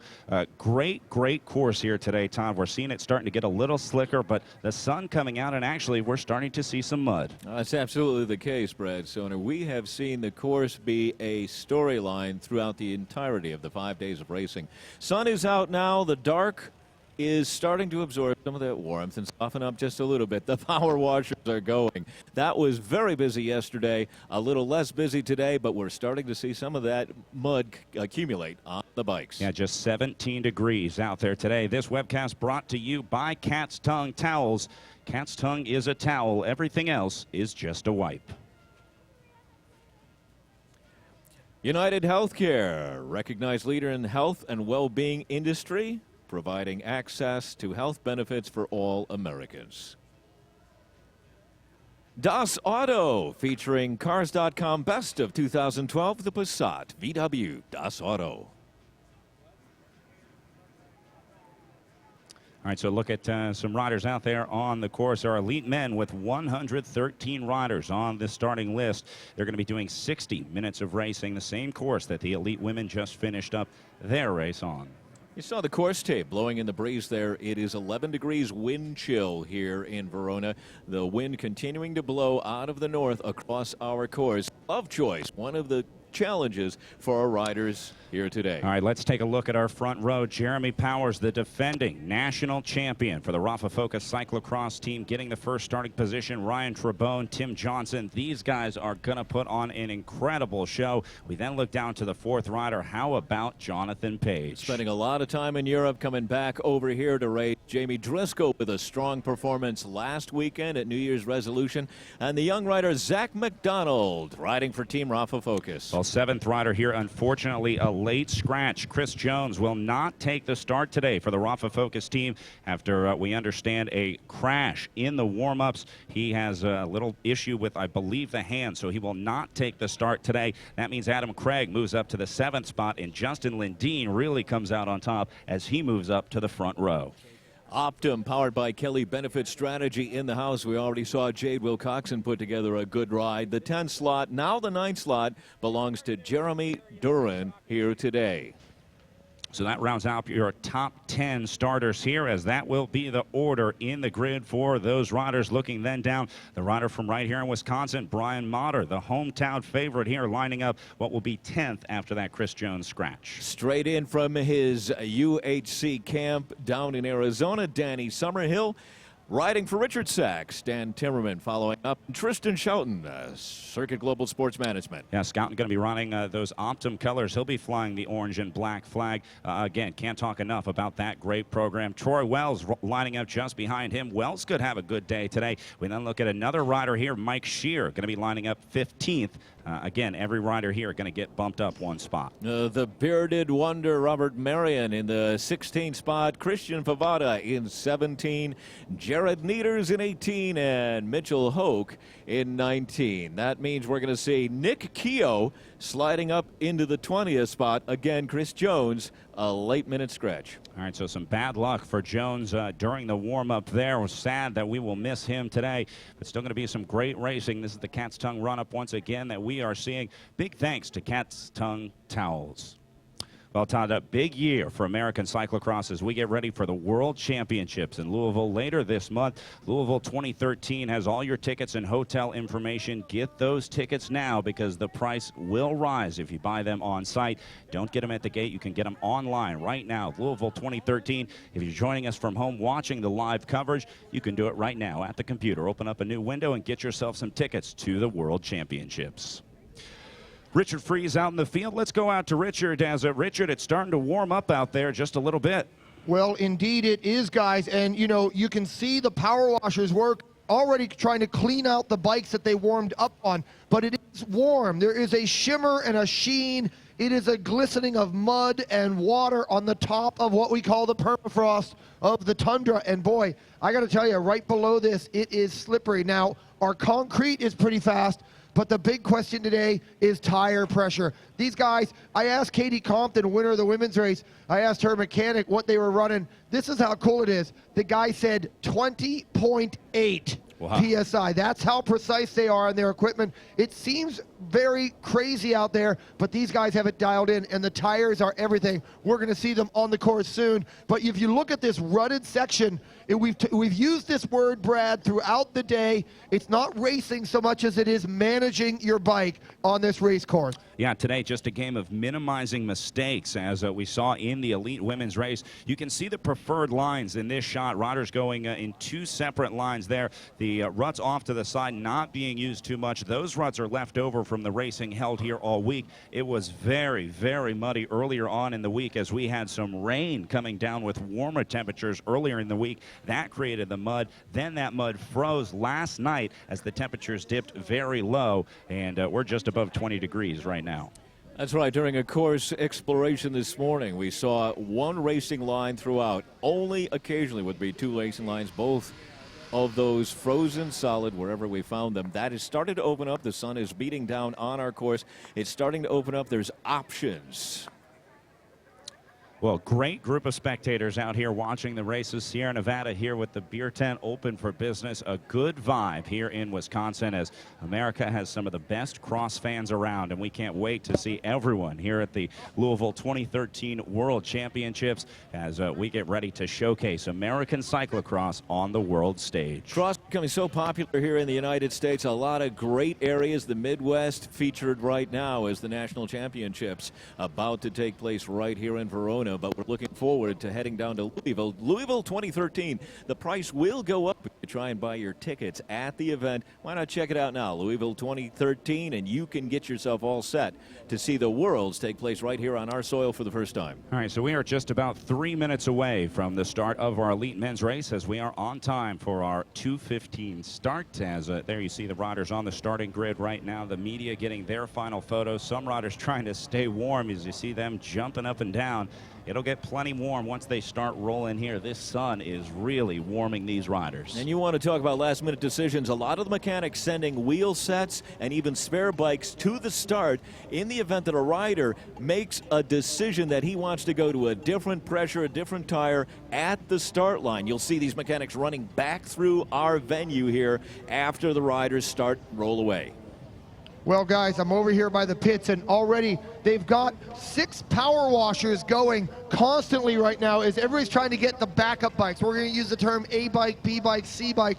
But now, just because the lines are getting long and there's a little bit of pushing and shoving with the mechanics, these guys are bringing in their own private power washers to augment what is already out here. And again, we've used this all weekend long, Todd. This race is going to be as much about the mechanics as it is about the racers. It is amazing the frenetic pace of the bike changes. We just saw Nicole Duke in the women's race really may have gotten onto the World's team because her mechanics were able to change a shift lever in about 6 minutes, leaving her out with a B bike for just 1 lap. Back to you. Yeah, just imagine where Nicole Duke would be if it hadn't been for that very quick thinking and quick working by her mechanics in the pit, clearly doing a very good job. These guys are going to need the same support as there you see the power washers in full effect, sending a mist out over the fields here in Verona. The mechanics talking about traction within the pits yesterday and how quickly they can get to the power washers, get back, and run with their athletes doing the bike swaps. Yeah, we had issues with mechanics falling over in the very thick mud yesterday because of the water from the power washers, creating a very muddy environment in the pits. Mechanics, some falling over, caked in mud in the pits as they rushed to get those bikes to the power washers and back into the pits. Meantime, when you're power washing, you've got to be exercising the derailleur and the brakes to make sure the water doesn't sit for any period of time at the cable heads where it could freeze solid and stop working. Yeah, you got these guys right now. You can see it on the icicles on the fence rails, guys. And what will happen during the course of this race, you're going to have an aerosol of mud and such coming up onto the bikes, but then it hits that metal, it hits that carbon, and it just freezes into place. We're running, it's very nice temperature. There's not a whole lot of wind right now. The fans are out in force. Sadly, they will not be out in force of the Green Bay Packers anymore in Wisconsin, but they're kind of turning on to cyclocross in a big way. We're watching Stu Thorne. You can see the mechanics running away from the start. They've cleared it. That's like the cables coming away from the rockets. The photographer's getting out of the way. Now we're going to see maybe one of the greatest spectacles in all of sport, perhaps the greatest athletes I've ever seen. We're getting ready to start the national championships. All right, so the jackets coming off as everyone being cleared out of the starting grid. You can see the riders at the ready, 1 foot down. The officials will give them a 30-second warning, and then the start can come anytime inside of that window. Again, very important to get a good start here, because if you find yourself at the back after this race has started, you're going to spend all day trying to pick your way through the field. We're going to watch the first right-hander on the asphalt. It's been holding some water. The inside line does not have directs on it. The outside does. It's nice and dry. It's going to be important to maintain traction through that high-speed right-hander coming very shortly. The whistle has blown. We are racing. All right, so that's Tim Johnson in the middle in the green. Zach McDonald, Jeremy Powers now coming up the outside. That's Powers, the first Rafa Focus rider. His teammate, Zach McDonald, on his wheel. We then see Ryan Trabone, the tall, lanky Cannondale Cyclo-cross cyclocrossworld.com rider, but it looks like Powers will take the whole shot. That's Powers in the middle. Here comes Trebone up the right-hand side of your screen. Trebone makes the pass now, but here comes Summerhill. Summerhill's going to give Trebone a run for his money as well. So it goes Trebone, Summerhill, then Jeremy Powers, the defending national champion, as they're off the pavement and into the dirt. That first section of dirt had a lot of ruts in it after yesterday's racing. We rolled a small front loader across it because look at how wide, 4, 5, 6 across. You did not want your bike thrown around by frozen ruts in there. We'll sort this field out and we will see them stretch out as they head towards pit number 1 in Richard Freeze. Well, right now they are barreling down on pit number 1, and you can see Tim Johnson wearing those new Giro helmets along with Ryan Trebone. It's a little bit hotter, it's supposed to be a little more aero. Right now it's Ryan Trebone, the man they call Tree Farm, out in front, lean, lanky, 6 feet 6 inches tall. Now the mechanics at the ready. Now this should be without any bike changes this first time through, but the mechanics are there anyhow. It is Trebone, 3-time national champion, followed by a very good starting Danny Summerhill.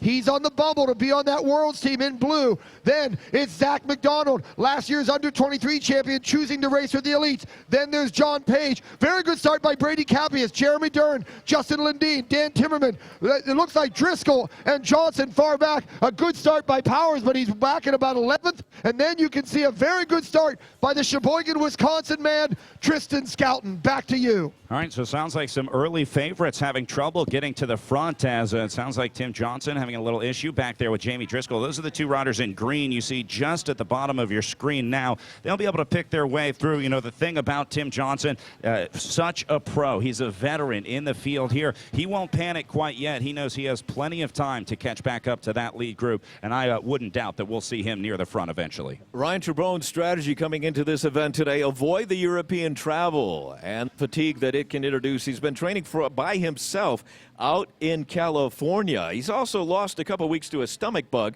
but apparently has recovered from that, and he's pounding away on the top of the climb, heading towards the Cat's Tongue run-up.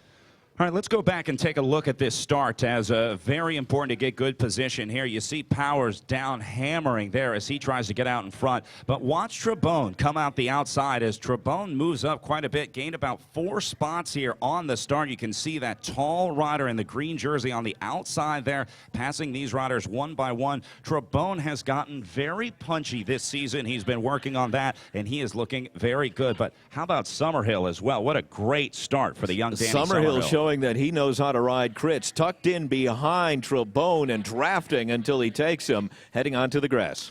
All right, Richard Freeze down on the road. He's got some good info for us down there. Richard, what do you got? Well, the really big thing, I got to get to my wireless. There's so many people here. There's about 5,000 people here today. And the thing about cyclocross, good these are at moving. You run, you move, you walk, you keep moving. And you've got 5,000-6,000 people in Wisconsin, and they are all on the move, get to the best viewing positions. You watch the start, you go out to the run-ups, then they'll come back to the fences for the finish. It's going to be fantastic. Beautiful cyclocross. All you got to have is good footwork. All right, so we're watching our riders on the Cat's Tongue run-up right now, the stair section on the backside of the incline here on the course, as I just saw Jeremy Powers well back in the field. I know it was a Rafa Focus jersey, so we'll get a look at the front of the field as they come through here, but Powers may be having a little bit of trouble early on here. I'd be curious to know what happened there as you see riders slipping and sliding all over these stairs. Tristan Scouten also moving back some spots from his position going through pit number 1. Meantime, Summerhill off the front of this field, pounding away. He's going to loop through on the pavement and get to the top of the descent. All right, so Powers is MIA because that's Zach McDonald, the teammate of Jeremy Powers on the Rafa Focus team. Ryan Trebone riding third wheel there as Trebone tries to power through the mud. Man, these guys getting just stuck in these ruts. It's a very, very difficult course.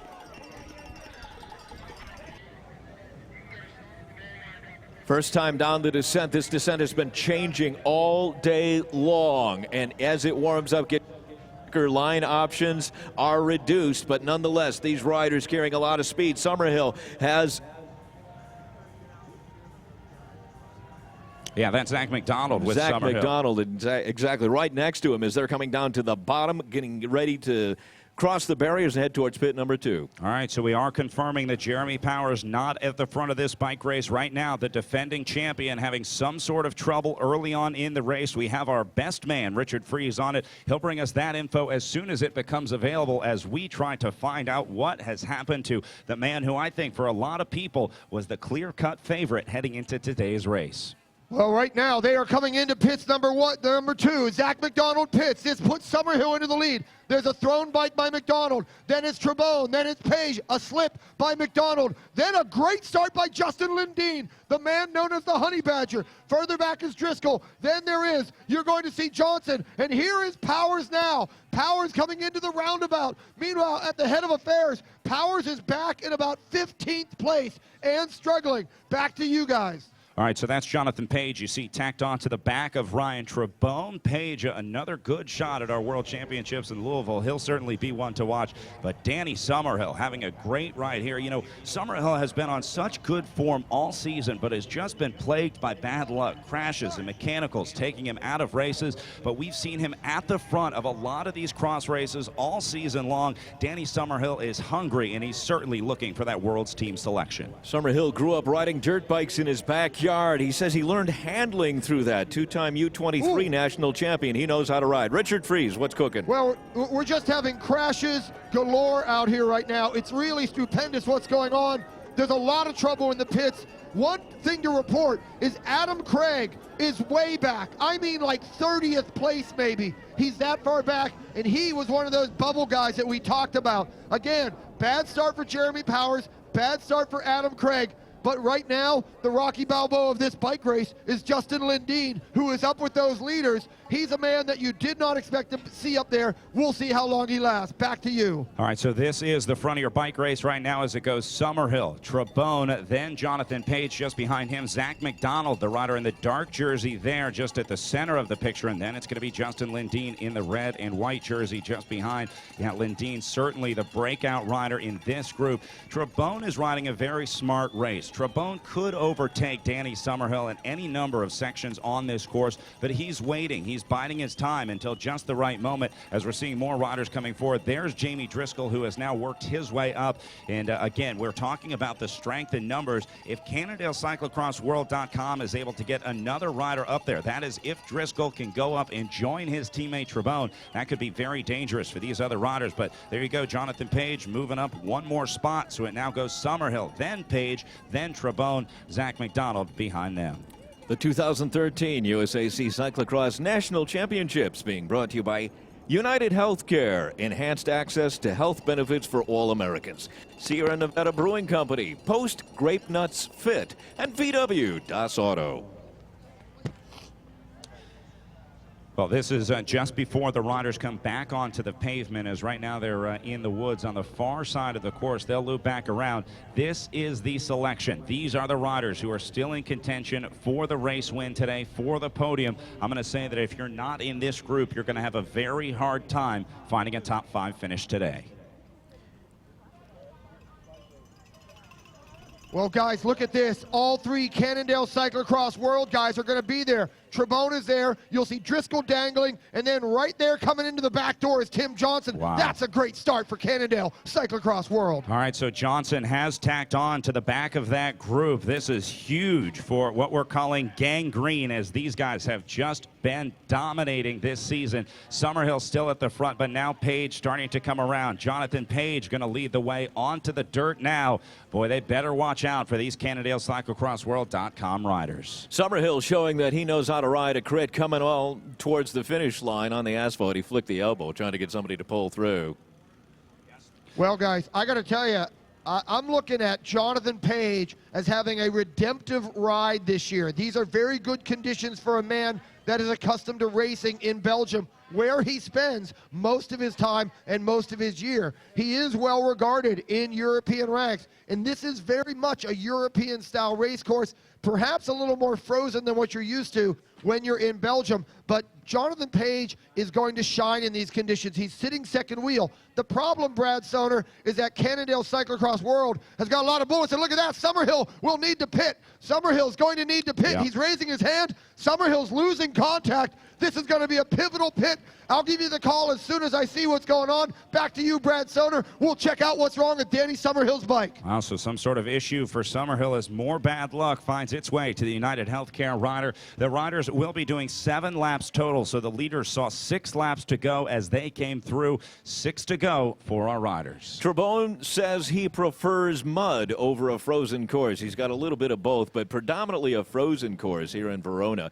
Summerhill sliding 6 spots there. He'll get that sorted. Him on a new bike and get him back out on this course, but he will have to chase hard. Well, the word is that Summerhill just flatted his rear tire. He did it in a good place. Didn't lose a whole lot of time. But the thing about this race course is it's like riding a jackhammer, and you're going to see a lot of flat tires. You're going to see a lot of drop chains. And in the first pass through the pits during lap 1, the 3 complaints I heard over and over, the shifter's not working. What we realized, like in Nicole Duke's instance, she crashed and broke a shifter. In these guys, the shifters are freezing. The cables are freezing. You've got to be careful. They're mixing alcohol with water to prevent that from happening in this slot. Back to you. All right, so a big problem for these guys as riders going into the tape left and right. This course really taking its toll on the field here, and that's where the big gaps start to form. You can see that water that's pooling on the course. Now, that is frozen water from what we understand. It is solid as you see the guys trying their best to avoid that so that they don't slip on the ice, but there is still ice on the course, even though the sun's starting to heat up some of that to create some mud. But there you see the guys coming through. There is a small layer of ice on top, but the guys are breaking through it because it's water underneath. And you get a great look right there at the riders trying to maintain their balance through those lines. Those lines formed yesterday when the course was very soft, then froze overnight, and they are right on the tape. If you lose your balance at all, you could end up in the tape and lose a lot of time trying to extricate yourself. All right, so here's the front of your group. Trebone. Oh, Zach McDonald goes into the fence as Trebone cuts him off there just a little bit. That's bike racing for you. Tim Johnson trying to catch on to that group. He will make contact eventually. Johnson, the last rider from that Cannondale Cyclo-cross-world.com team. So I believe this is going to be Jeremy Powers fighting his way back now. So Powers trying to salvage the race after a tough start. Summerhill is back on it now, as now we see those riders who we missed early on starting to come forward. We have guys, a mix. The guy that's tailing on, right on the tail end of that, you've seen Dan Timmerman with the beard there. He was a great rider out of New England, known as the Caveman. He's having a great ride.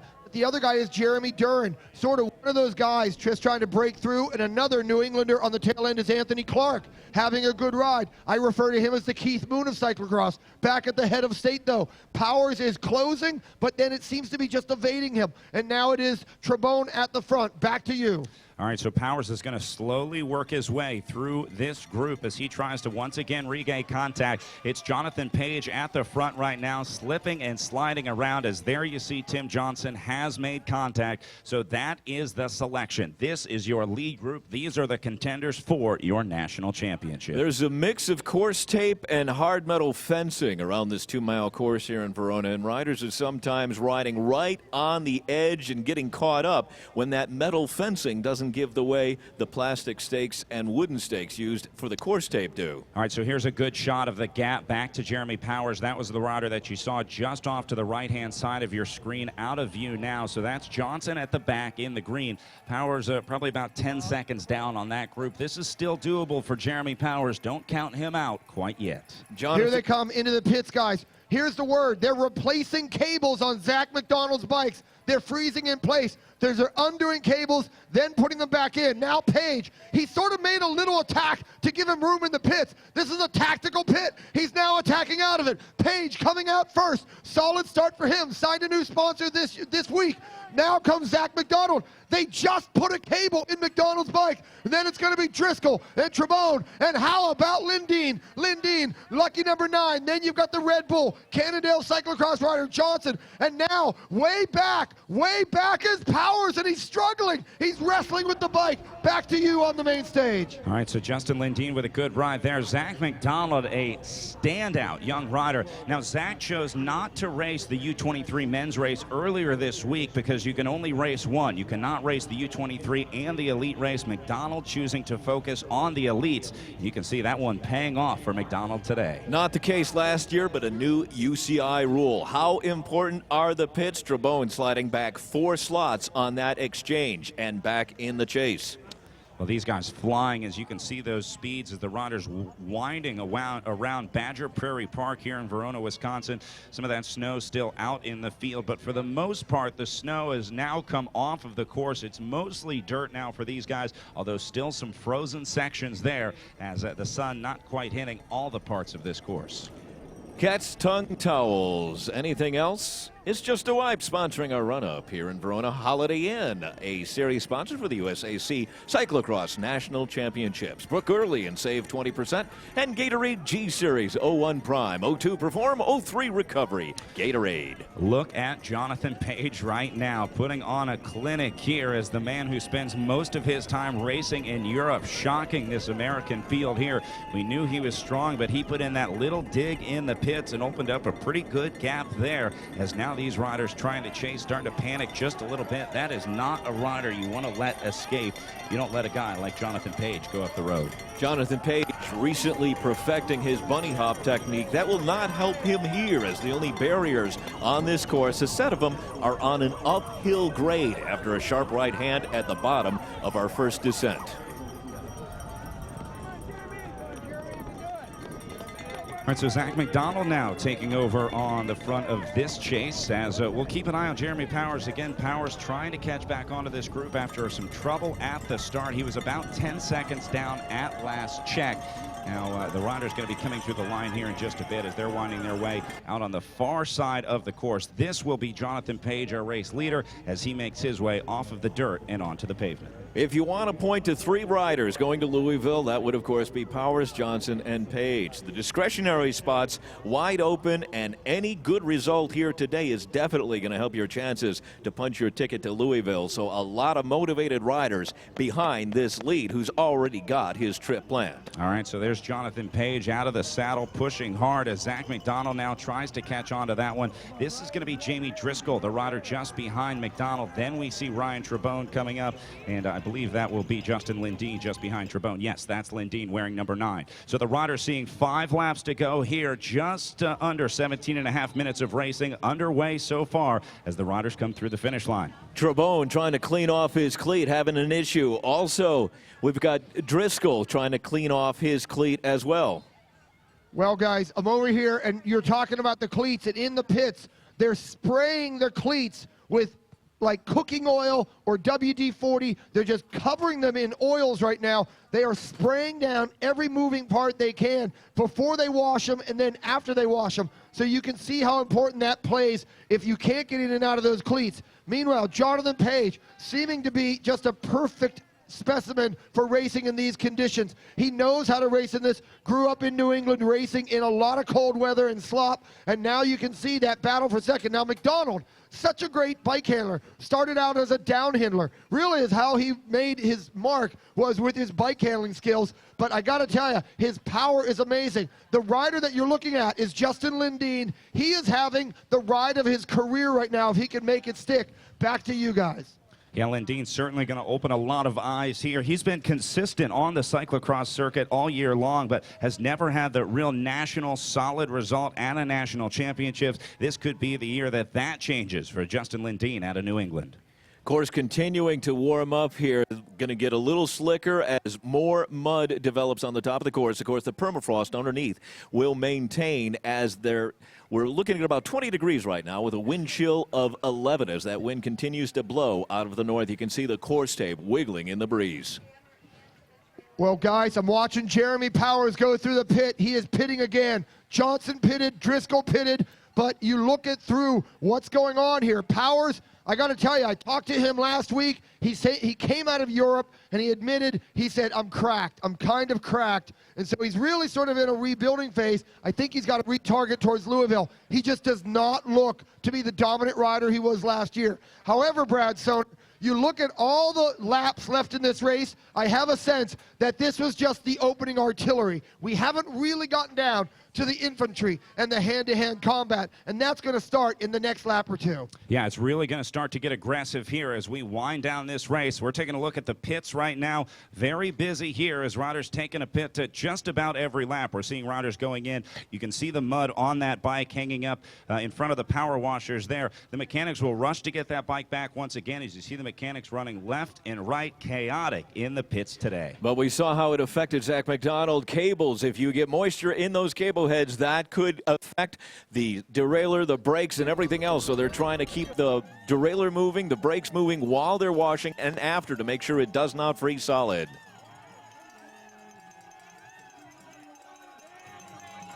Well, we're watching them right now on the Cat's Tongue run-up, and you can see now where I am at, it is all about getting ready. While these guys are charging up and down the stairs, the mechanics are throwing everything they can at it. Now McDonald dueling with Trebone and Driscoll, and you got to wonder, you have a sense like there's another push about to happen. They've sort of established the first selection of this race, but we're going to see the next selection soon. Now, if you're out here in this mud, which it's just hard to fathom just how greasy it is. There's a ½ inch of slop that is really greasy and slimy, and it is on top of a mixture of dirt and mud. What you're looking for is some type of friction in there, and it's so hard to find. And their cleats are of no value. These guys are not running cleats as we're watching Danny Summerhill. But guys, we were talking about the bubble riders. Those would be the 4 guys going for the 2 discretionary slots. Those would be Craig, those would be Summerhill, those would be Jones, and those would be Driscoll. Right now, Driscoll's having the best ride of the bunch. Back to you. Yeah, Jeremy Powers having a tough day today, but he will still go on to race for the USA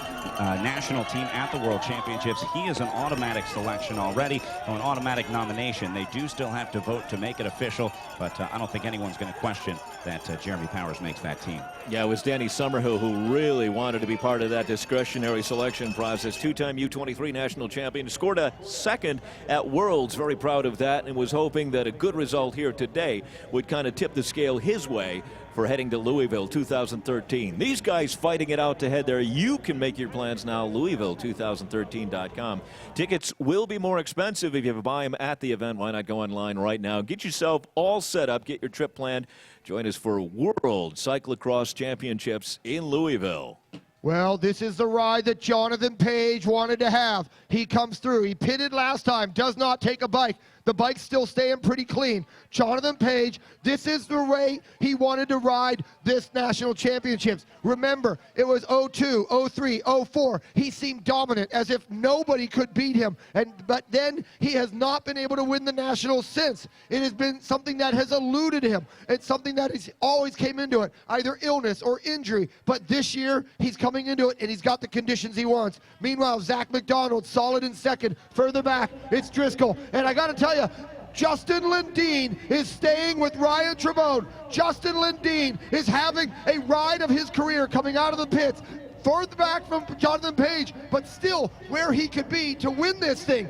Anybody from Johnson forward is in a position to win this thing, and that even may mean Jeremy Powers, but I got to tell you, Jeremy Powers is pedaling squares. Back to you. All right, so Powers having a little difficulty, but Zach McDonald, the teammate of Jeremy Powers, looking so good on the front right now, showing that his decision to skip the U23 race here obviously paying off as he is riding in second. As close to a perfect race as you can ride here for McDonald, as he is now starting to gap some of these riders behind him. What a great ride for the young Rafa Focus man. And as you mentioned, Brad, 4th last year in the elite race, and the UCI rules changed so that he's not able to enter both. He would love to improve on his 4th place finish in the elite race.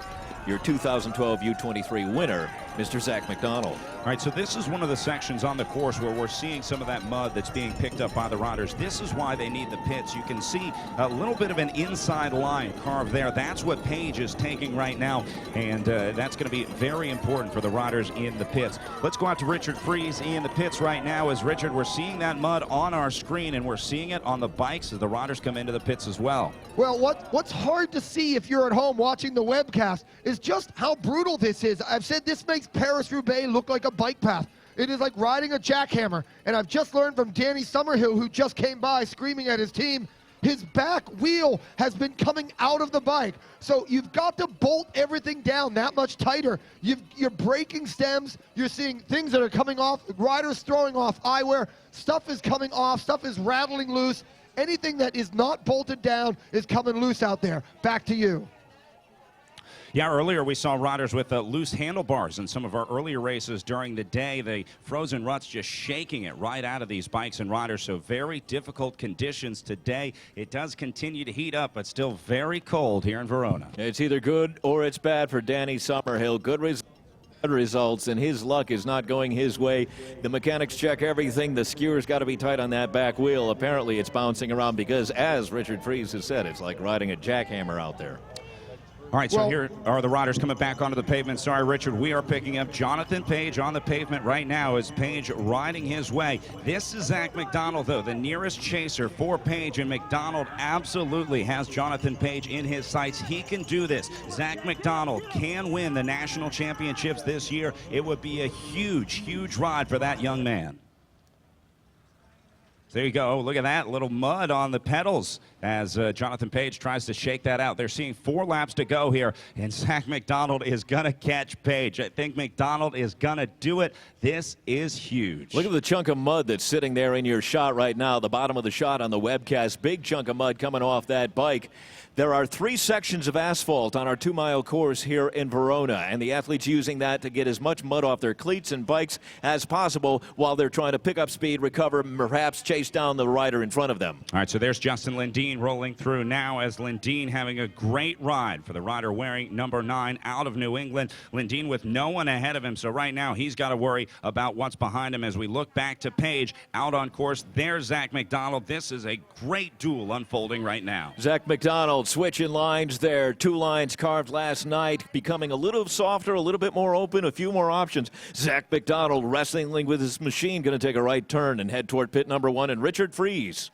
Well, we're getting word now. I'm watching Jonathan Page. He's struggling with his pedals a little bit. Now, you can replace your bike, but you can't replace your cleats. So he had trouble getting in and out. So Page, but yet he does not pit. So it was just a matter of getting into those cleats and making them work. Now McDonald, it's an interesting time. By not pitting, he forces McDonald to not pit. McDonald has to keep going. Meanwhile, further back, Driscoll, who had a brilliant victory in Chicago last week. That is your man that is on the bubble. Right now, Driscoll is riding himself into Louisville as he goes through the pits. I got to tell you, another guy that might be in contention for that discretionary pick might just be Justin Lindeen if he keeps riding ahead of that Ryan Trebone and Tim Johnson, the legend of American cyclocross. But guys, it is a long, lonely way back to Jeremy Powers wearing number 1 and still at least 25 seconds off of Johnson's wheel and way off the lead. Back to you. A very, very tough day for Powers today as we look back to the front, getting info here in the booth from our timing crew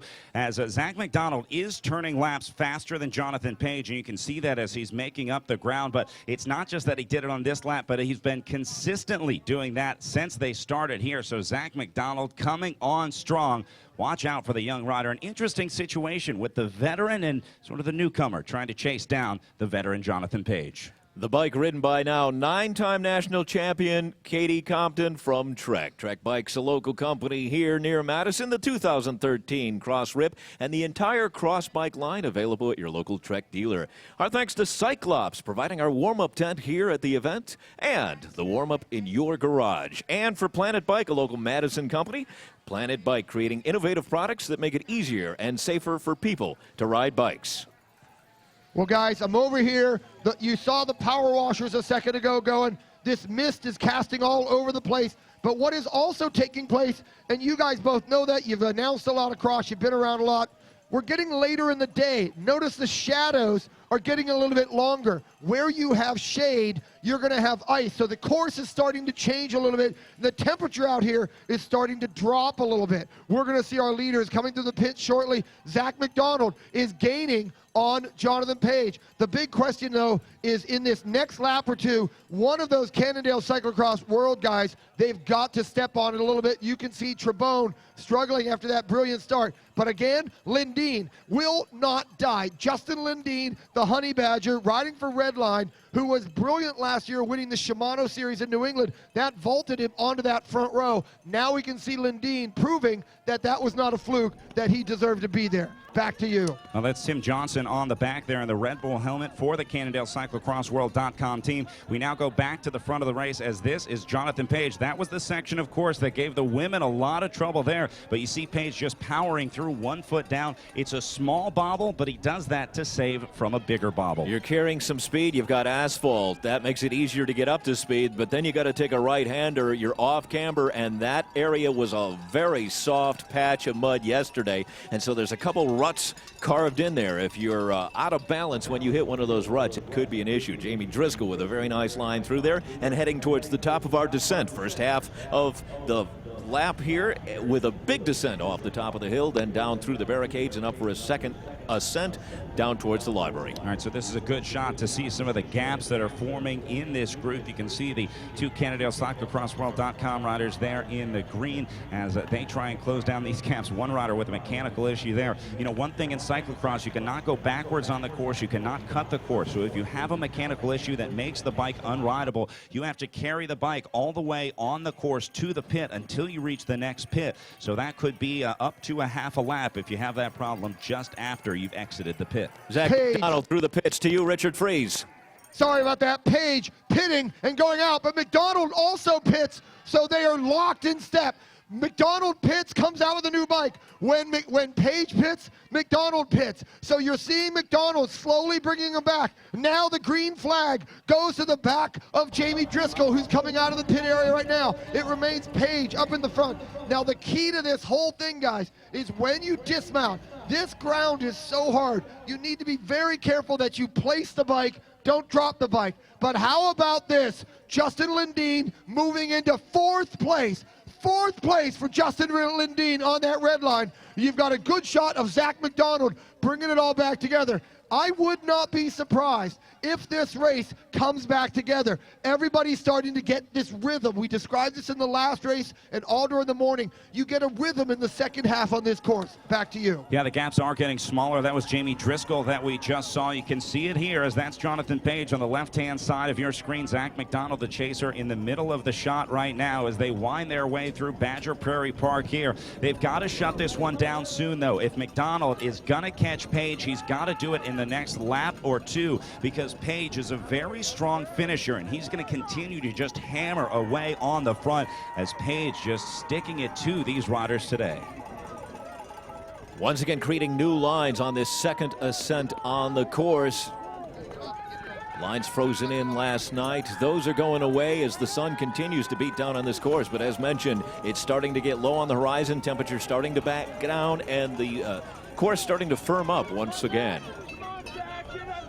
Well, we're going to see our lap cards going down again here soon. It is getting in. And guys, if you look out, you can see the light changing and the temperature dropping. This course is starting to change a little bit. I don't know what that's going to mean for the race. These guys are heated up pretty well. McDonald is so close to bringing in Page, but people forget what a good tactician Jonathan Page is. He's been a brilliant rider in Belgium, and Zach McDonald is just being held off. Now remember, Zach McDonald could have raced in the under-23 division yesterday, Brad. He chose, in a very sporting way, to not do so. He's heads and shoulders above all the other U23s. He wants to be an elite pro, and he's racing as an elite pro. Yeah, it certainly made for a much more interesting U23 race yesterday, and McDonald looking at bigger things, and that's why he's in the elite race today. This is Jonathan Page coming off of the dirt and onto the pavement now as he will once again come under this finish line. He's going to take a look back here as he sees what will be Zach McDonald coming into view here. Still doable for Zach McDonald. This is a huge ride for the young Rafa-focused rider.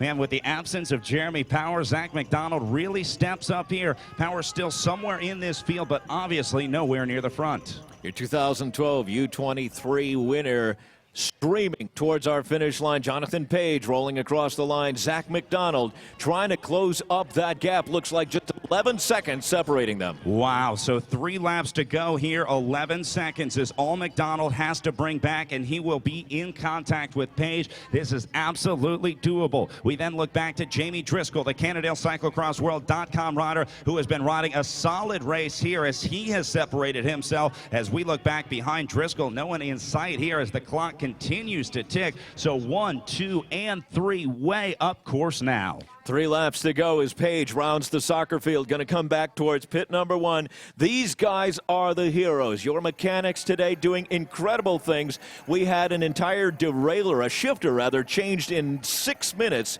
When one of the women crashed, broke it up. They are changing cables on these machines. They are washing and keeping everything fluid. The mechanics are heroes here today. Well, this may be a changing of the guard here. If we see McDonald catch on and pass Page here, it is going to be a great duel between the veteran and the relatively newcomer here, Zach McDonald. This is Jamie Driscoll, the rider out of Vermont, who, again, having a great ride here as he has really opened this one up back to 4th place. 21 years of age, Zach McDonald riding for the Rafa squad. 4th in the elite race last year. He would like to do better than that, and if he maintains his current pace, he is going to do that.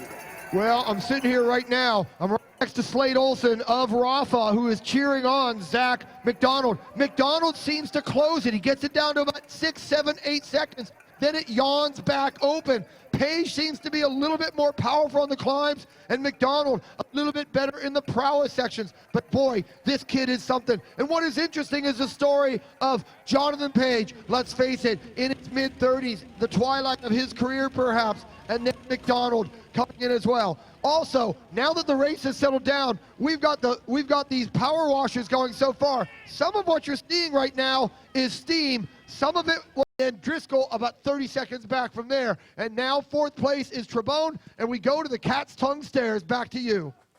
All right, we're standing by for the Cat's Tongue run-up, where we've been seeing a lot of action here today on the outside and inside. Those seems to be the preferred lines. There's Trebone right there making his way around. Jamie Driscoll already on the second half of the course. All right, there's the lead of our race. Jamie Driscoll making his way onto the second loop down near the Verona Library. All right, we're back online. Apologies for the dropped feed there, but we are back to the racing action. Jonathan Page still on the front. No change in the race order here as Page, you see, cresting the top of that little climb. He is right back at the front, and Zach McDonald looked like he would be closing that gap, but that's starting to fade a little bit. He's not losing time to Jonathan Page, but at the same time, he isn't gaining that time that we thought he would either. We saw the gap holding at about 11 seconds. We'll get a clock on it as they come across the line one more time. Zach McDonald, the 21-year-old, riding for the Rafa squad. Keeping an eye on Jonathan Page, the veteran who spends a lot of time over in Europe. Well, guys, I just saw Jeremy Powers. Let me just say, a new and improved Jeremy Powers comes through in 6th, passes Danny Summerhill. So Powers starting to ride like the champion that he is to defend that #1 on his back. Powers, I think he's running out of time to get back into this race, but he seems to be finding his legs. Meanwhile, MIA is Justin Lindeen. I'll get back to you as soon as I find out what's up with him. Right now, it's all Jonathan Page's show. It has been a long time. His last national title, guys, I believe was 2004. Yeah, Page looking for a little American redemption. It looks like he had a little slip up there as he had to redouble his efforts back, but Page back at it as he will come off onto the pavement here, rolling his way to the finish line. Now Page takes a look behind him. He's looking for Zach McDonald, and McDonald is losing time. Meanwhile, here is McDonald. Rafa focus, looks up. He's got to stay on. He can't take a bike either. He buries his head, and he just grits so hard. Zach McDonald pulling with all of his core. He's such, what does he weigh, do you think, Brad Soner? Maybe 125 pounds, but all of that is muscle. He's using all of it to bring back that draft horse that is Jonathan Page. Driscoll further back, about 25 seconds behind. That is Zach McDonald. Back to you. Yeah, it's going to be much tougher for Driscoll to gain that spot than it will be for McDonald to move up one spot to where Jonathan Page is. As you see Page on that long climb, slogging his way through the cold weather in Verona.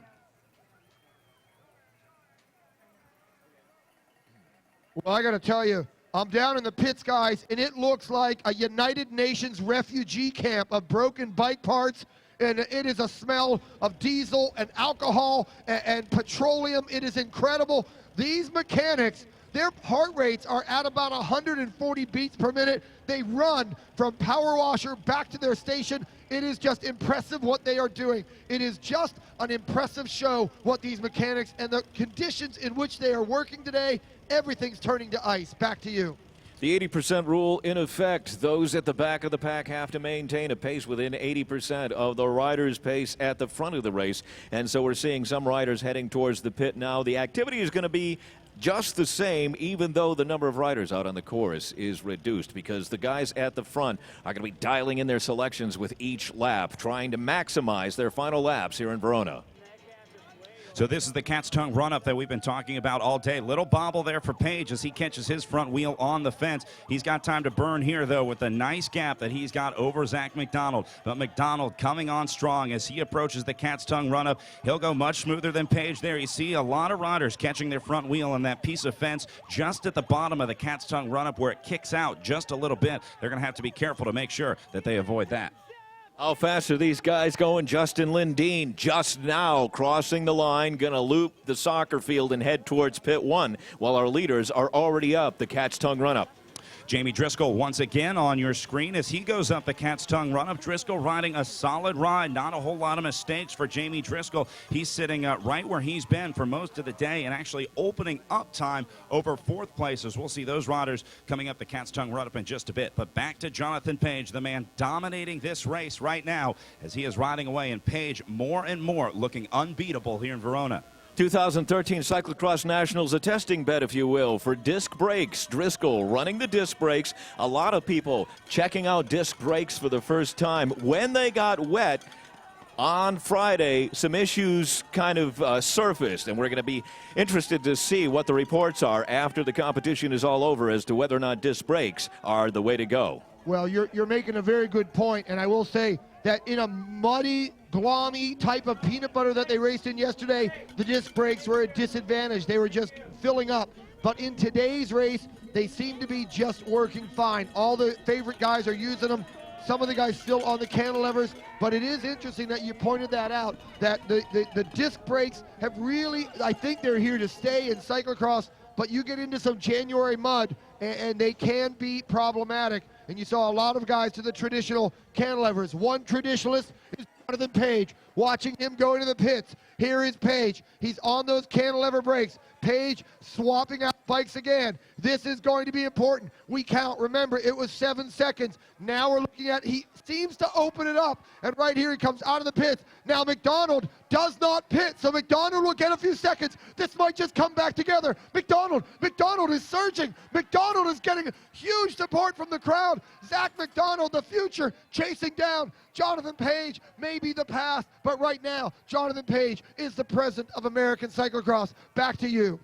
Well, there you see Zach McDonald as we move back to Page on the front. Jamie Driscoll still sitting in 3rd. Tim Johnson now looks like has moved up to 4th here as we'll get a shot of these riders on the back. Again, these gaps so big, and we're trying to keep an eye on the riders on the front. We'll try and get you as much info as we can as to what's happening inside the top 10 as that information becomes available to us here in the booth. McDonald off the course momentarily, pulls his bike back and heads off towards the sand and off towards the second loop of the course. Meantime, Driscoll powering through the 180s, making his way over towards the sand pit. You know, very impressed with Driscoll's riding here today as well, as he's beating a lot of these strong riders in this field and doing it with such force here because the gap from 3rd place back to 4th is fairly large. As you can see, no one even in view of that picture as we're shooting Jamie Driscoll on screen right now. So Driscoll going to be safely in 3rd, barring any major mechanical issues or crashes for the young rider. He should be good for a bronze medal here, unless obviously one of the riders in front of him has a problem and he can move up a spot or two. Driscoll with a very strong ride at New Year's Resolution, the race put on just a week prior to Nationals by the Chicago Cyclo-cross Cup. Driscoll riding away from the field, obviously in good form coming here into Madison. Crowd's starting to thicken up around some boys.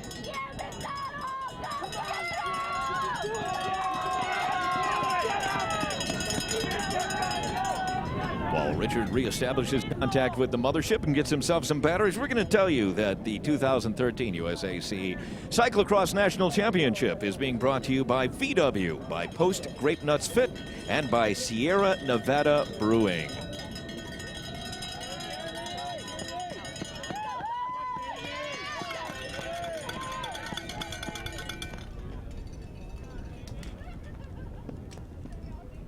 All right, so our leaders going to be seeing 1 lap to go when they come through. And we're focusing on Jamie Driscoll right now, the rider in third place, as he is on his own. It's going to be very difficult for Driscoll to move up to catch McDonald, currently riding in second, but he's looking good behind him. So Driscoll, again, should be good for third. Now Jonathan Page is back onto the pavement. Your current leader once again takes that look over his shoulder. Where is Zach McDonald? McDonald is now losing time. This is the biggest gap that we have seen in a long time from Page to McDonald. McDonald has to redouble his efforts now if he wants to catch Jonathan Page. They are coming through the line now. McDonald with one more shot as we show them one lap to go.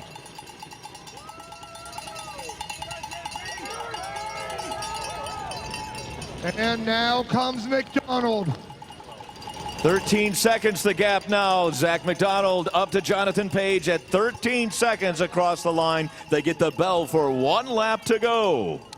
Man, the crowd really pulling for McDonald here as they head out for their final lap of racing. McDonald, you can see there, can see Page up the road as they head by the team area, heading out into this converted soccer field as they've wrapped the course around Badger Prairie Park here in Verona. What a great day McDonald has been having. Regardless of what happens here, Zach McDonald really coming into great form today. Jamie Driscoll rolling across the line in third space. A lot of room in front of him as our top five have stretched out here in Verona. Well, you know, guys, look at Jeremy Powers starting to come back into it a little bit. He's going to be on the pavement soon. This will be a good podium for Cannondale Cyclo-cross World. But what about Zach McDonald? Brad Soner, you and I were together when we saw him score his first Elite UCI win back in Providence. Now we can see if he can get a national title at the Elites. He is closing. He is right there. Now Page goes through. No bike taken in pit one. Here comes McDonald. And I think he is going to stay on that bike. So Zach McDonald drawing a bead. You can see in his eyes how much it hurts. McDonald trying to make this a race, trying to prove that he is the heir apparent for American Cross. Back to you. All right, so McDonald and Page both choosing not to pit that time through here on the final lap. You don't want to take any unnecessary risks. These guys both obviously happy with the bikes here. They think they'll make it through the rest of this lap, so they decide to skip the pits as it is very tight there at the front. Page knows he can't afford a bobble because that could bring McDonald up, and McDonald obviously wants to do everything he can to try and reel back Page. And based on his body language on our climb away from pit number one, McDonald throwing in. He's going to try and close that gap if at all possible. He's going to be willing to take a few more risks on this 2 miles that will separate him from the finish line and a possible top step of the podium. Well, guys, I got to tell you, the road to Louisville is being paved by Danny Summerhill. It seems like he's coming back into this contest. Tim Johnson coming through with that Red Bull helmet. No sign yet of Ryan Trebone. Trebone MIA. But meanwhile, Danny Summerhill coming out of United Healthcare's road camp. Summerhill has got a beat on Tim Johnson. This is 4th and 5th in pit number one. You're going to see them soon. Very much on the climb and on those run-ups. So Summerhill is finding new legs. Back to you. Jeremy Powers just now rolling across the finish line as the top of this race is spread across half the course. All right, so here's the front of your bike races. That is Jonathan Page. His last time up the Cat's Tongue run up here as look at Page just drilling it here as he stays focused on the stairs. We'll now look back to see McDonald, but boy, this gap getting bigger and bigger. It seems that's McDonald coming into the picture now, and it looks like McDonald's struggling just a little bit. Ryan Trebone just now rolling across the finish line, looking at his left hand. He may have had an issue there, may have gone down this ground extremely hard, just a thin layer of mud in some spots. Otherwise, the permafrost is like concrete. Well, we look at the Cat's Tongue run-up, and you can see all that real estate behind Zach McDonald. Now, no sign yet, so it looks as if right now the big fight is for those final podium spots. Johnson and Summerhill locked in a duel. Now, Jonathan Page really just has to ride mistake-free. He has to be a little easy his way into things and then gas it really hard on the way out of things. Don't take big risks, but hit him hard on the way out. Still very rutted, but gosh, he's got such a rhythm. On the screens at home, you have no idea how difficult it is to simply pedal your bike on this surface. It is so impossible to imagine what he is doing. Like I said, This is making Paris-Roubaix look like a bike path, what these guys are riding on. But Page seems to excel in this stuff. Meanwhile, McDonald ever present, just sitting there in his mirrors, distant in the mirrors, and Page is just hoping to fend off young Zach McDonald. We'll see them in pit 2 shortly. Back to you. Justin Lundeen rolling across the line, so his early efforts falling apart as this race progressed.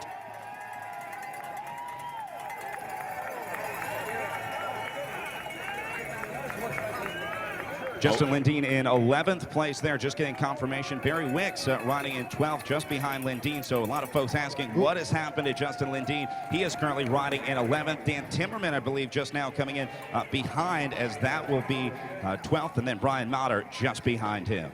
Page goes through clean, stays on the bike. No sign of McDonald. Biggest lead he's had all day. This is not a question mark. This is an exclamation point. Jonathan Page has put his foot down on this race. This last half lap is absolutely phenomenal. McDonald comes through, and I believe it may have cracked. He's going to pit. He'll give him a few seconds in the pit, and McDonald will roll through. But Page just needs to put together a half lap. Yeah, Jonathan Page is just crushing it right now on the front. So smooth, so steady, showing why he is one of the top cyclocross racers in the U.S. and certainly one of the top in the world. It is going to be so exciting to watch this man at the World Championships. That is, of course, if he makes the selection. Haven't made that official quite yet, but I think that one's going to be hard to argue against. Page can now see the finish line. It was just off to his right-hand side as he has a few more turns to go back into the woods, and then he will return onto the pavement as he will claim the Stars and Stripes jersey. These guys fighting for a trip to Louisville. You can book your trip now. Louisville 2013 is how you make that happen. Ticket prices more expensive if you buy them at the event. Why not go online, Louisville2013.com. Get your travel plans taken care of now. Be ready for some great racing. The Worlds on our soil here in the U.S. for the first time. You see McDonald there putting the foot down just to make sure that he doesn't slide out on some of these tight, slippery corners. He's been doing that all day, and again, it's the choice of a small mistake over a big mistake. But man, look at Page just powering right through those ruts. This guy is unstoppable. Page is on incredible form today. If Page is being cautious, you'd never know it looking at him ride down that descent and make his way around the course here in Verona. He is throwing in. He may not know that McDonald is starting to back up just a little bit. Of course, McDonald may have a recovery and come charging once again. You cannot take any chances when you're in the final lap of the U.S. National Championship. All right, so here's Page out on his final quarter of this last lap. He will be able to see the pavement out there. Richard Freeze out in the field. Richard, do you have some information for us? Well, we've got right now a huge crowd forming up, coming into play, and Page on his way to this. He's solid. The air are in the tires. Everything is set. Page is finally back. It has been 8 years since he won this thing home, guys. All right, so this is Jonathan Page right now, the final 100 meters of dirt before he comes onto the pavement, as we will see him arriving here at the finish line. The fans already beginning to cheer as they get ready to welcome the new Cyclo-cross national champion. Page is on the pavement, and he looks to have this one locked up. One more look over the shoulder. No Zach McDonald in sight. Page will do it today as he rides to victory. He'll see the finish line just around this corner. You can see the fans cheering for Jonathan Page. Just under an hour on the bike, and Jonathan Page is your new national champion. A definitive exclamation point on top of that ride. He is ready for Louisville. All that riding over in Europe being transferred to the U.S. soil. We're standing by for second place, and Zach McDonald. All right, so we now look up the course as this will be McDonald coming around the corner right now as he's on the final 100 meters of pavement before coming across the line. And you can see McDonald is cracked. He laid everything he had on the line today, rode a great race, a respectable ride for the young Rafa Focus rider as Zach McDonald high-fiving the crowd. He will take the silver medal, good for second.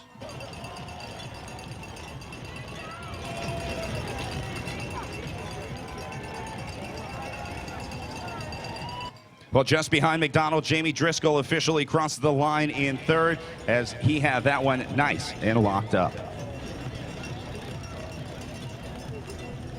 Top three in, 2 more places for our podium, which will take place at 4 o'clock today at the Verona Library. We encourage you to join us there as we celebrate our top 5 and the national championship jersey being awarded in the 2013 USAC Cyclo-cross National Championship.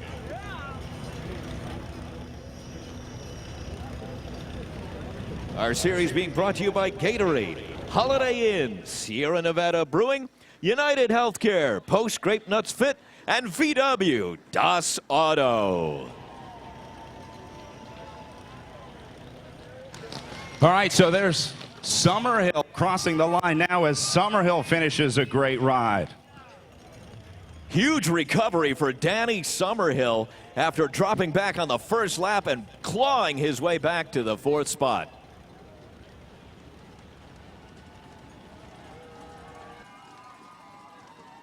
Mr. Tim Johnson across the line, rounding out our top 5.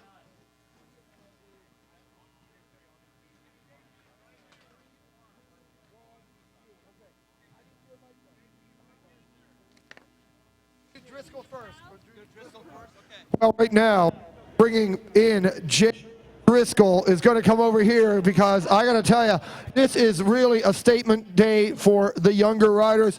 As I've got Jeremy Driscoll right over here. And Jeremy, you know, we saw you last week. You got your legs under you at Chicago, but what a ride that was today. It seemed like you're just chattering around on the bike and just gaps just evaporated in front of you. How hard was it to ride on this course? Oh, it was like about an 11 on the scale of 1 to 10. You know, one more than you're used to, and it was crazy out there. I mean, yeah, it was. You know, you're chattering on like you were saying because of how cold it was, and you yourself were cold, and so it was just like being put in like a rock sorter. It was crazy. Got to ask you, I drove with you last week to the airport. You outlined for me how much pressure was on your back to ride well here for that discretionary pick for Louisville. Looks like you did it. Are you happy with what you got? I know third's not what you want, but it looks like you're going to Louisville. Yeah, I'm really glad to put to good here because I was I think my form is today well enough to put the 2. All right, we are going to see you in Louisville. Jamie Driscoll is away. We're going to go to Brad Soner, place rider. You got to keep it up. Well, I've got Zach McDonald here as Zach conferring with his Rafa Focus team. Zach, this was amazing ride for you today. Certainly a breakout ride for you here at Nationals. I want to make sure Zach has time to get clean here. Zach, what a great ride. I'm going to turn and face you this way, the folks at home with the camera up there. This is a seriously impressive ride for a U23 rider to come out to Nationals. You chose to skip the U23 race, instead focusing on the elites. You got to be feeling good about that decision. Yeah, I'm super happy. It would have obviously been nice to win, but there was no way else catching Page. So awesome ride for him. He got away at the perfect time, and no one could close it down. So hats off to Page for sure. The race today, very different from the other races that we've seen throughout this season. A lot of shakeups. Obviously, Page coming back to race on U.S. soil, but a much different day today. Talk about the change and what you saw different here in Nationals than we've seen all season on the domestic circuit.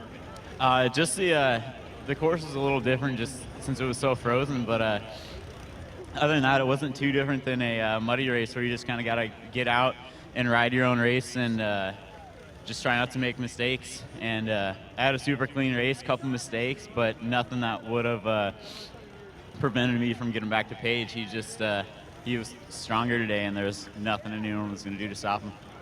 Second place, a silver medal, but you've got to be happy with this performance. By far the top performance of your career. Oh, for sure. It's definitely nice to have this form going into Cougar Hide next weekend. Hopefully I'll be able to travel well and then transfer it into World. So. All right, well, congratulations. We look forward to it in Louisville at the end of this month as a great ride for the young Zach McDonald. Go to Richard, who's got Jonathan Page.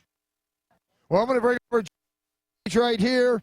And Jonathan Page is on the phone to his wife. We got to interrupt that. Hands off to Bob Downs, his longtime sponsor. And Jonathan Page in 2002, 2003, 2004, you looked like you were going to win the national championships forever, but it's been 8 years. This is like a big monkey to get off your back. Yeah, just like Bob Downs, I got a gorilla off my back there. It's been a long time, and I'm very happy to continue to keep the streak alive here. Now, going into Louisville, you're a great mudder. You love December and January. What was today in preparations for Louisville? Do you think you're going to see similar conditions? I think it's possible. Actually, I've never been in Louisville, but you have to ride at your top level no matter what the conditions. So today I was able to do that and kept my head about me, and it's going to be the same at the World Championships. You spend a lot of time in Belgium. You come back to America every year. It seems to get bigger and bigger, and every year there's a bunch of new kids that you don't know much about that were chasing McDonald. How much does Zach McDonald remind you of a young Jonathan Page, the way he rode today? Yeah, he rides with complete guts, and that's a good bike rider, and I respect that about him. And the old man got him today, though. Jonathan Page, great to have you back on top. Congratulations. We're going to send it over to Brad Soner. We're going to get this young man warm. And my colleague Brad Soner is here to, man, what a race we just witnessed. This is American Cross at its finest, no doubt about it. It's going nowhere but up from here. A great race as we crown a new national champion. And what an amazing day of racing it was here in Verona. Big thanks to everyone who joined us at home. That will do it for us here at the USA Cycling Cyclo-cross National Championships. For my colleague Todd Bastide in the booth, Richard Fries out here in the field, my name is Brad Soner. Thanks for tuning in today. We'll see you in Louisville for the World Championships later this month.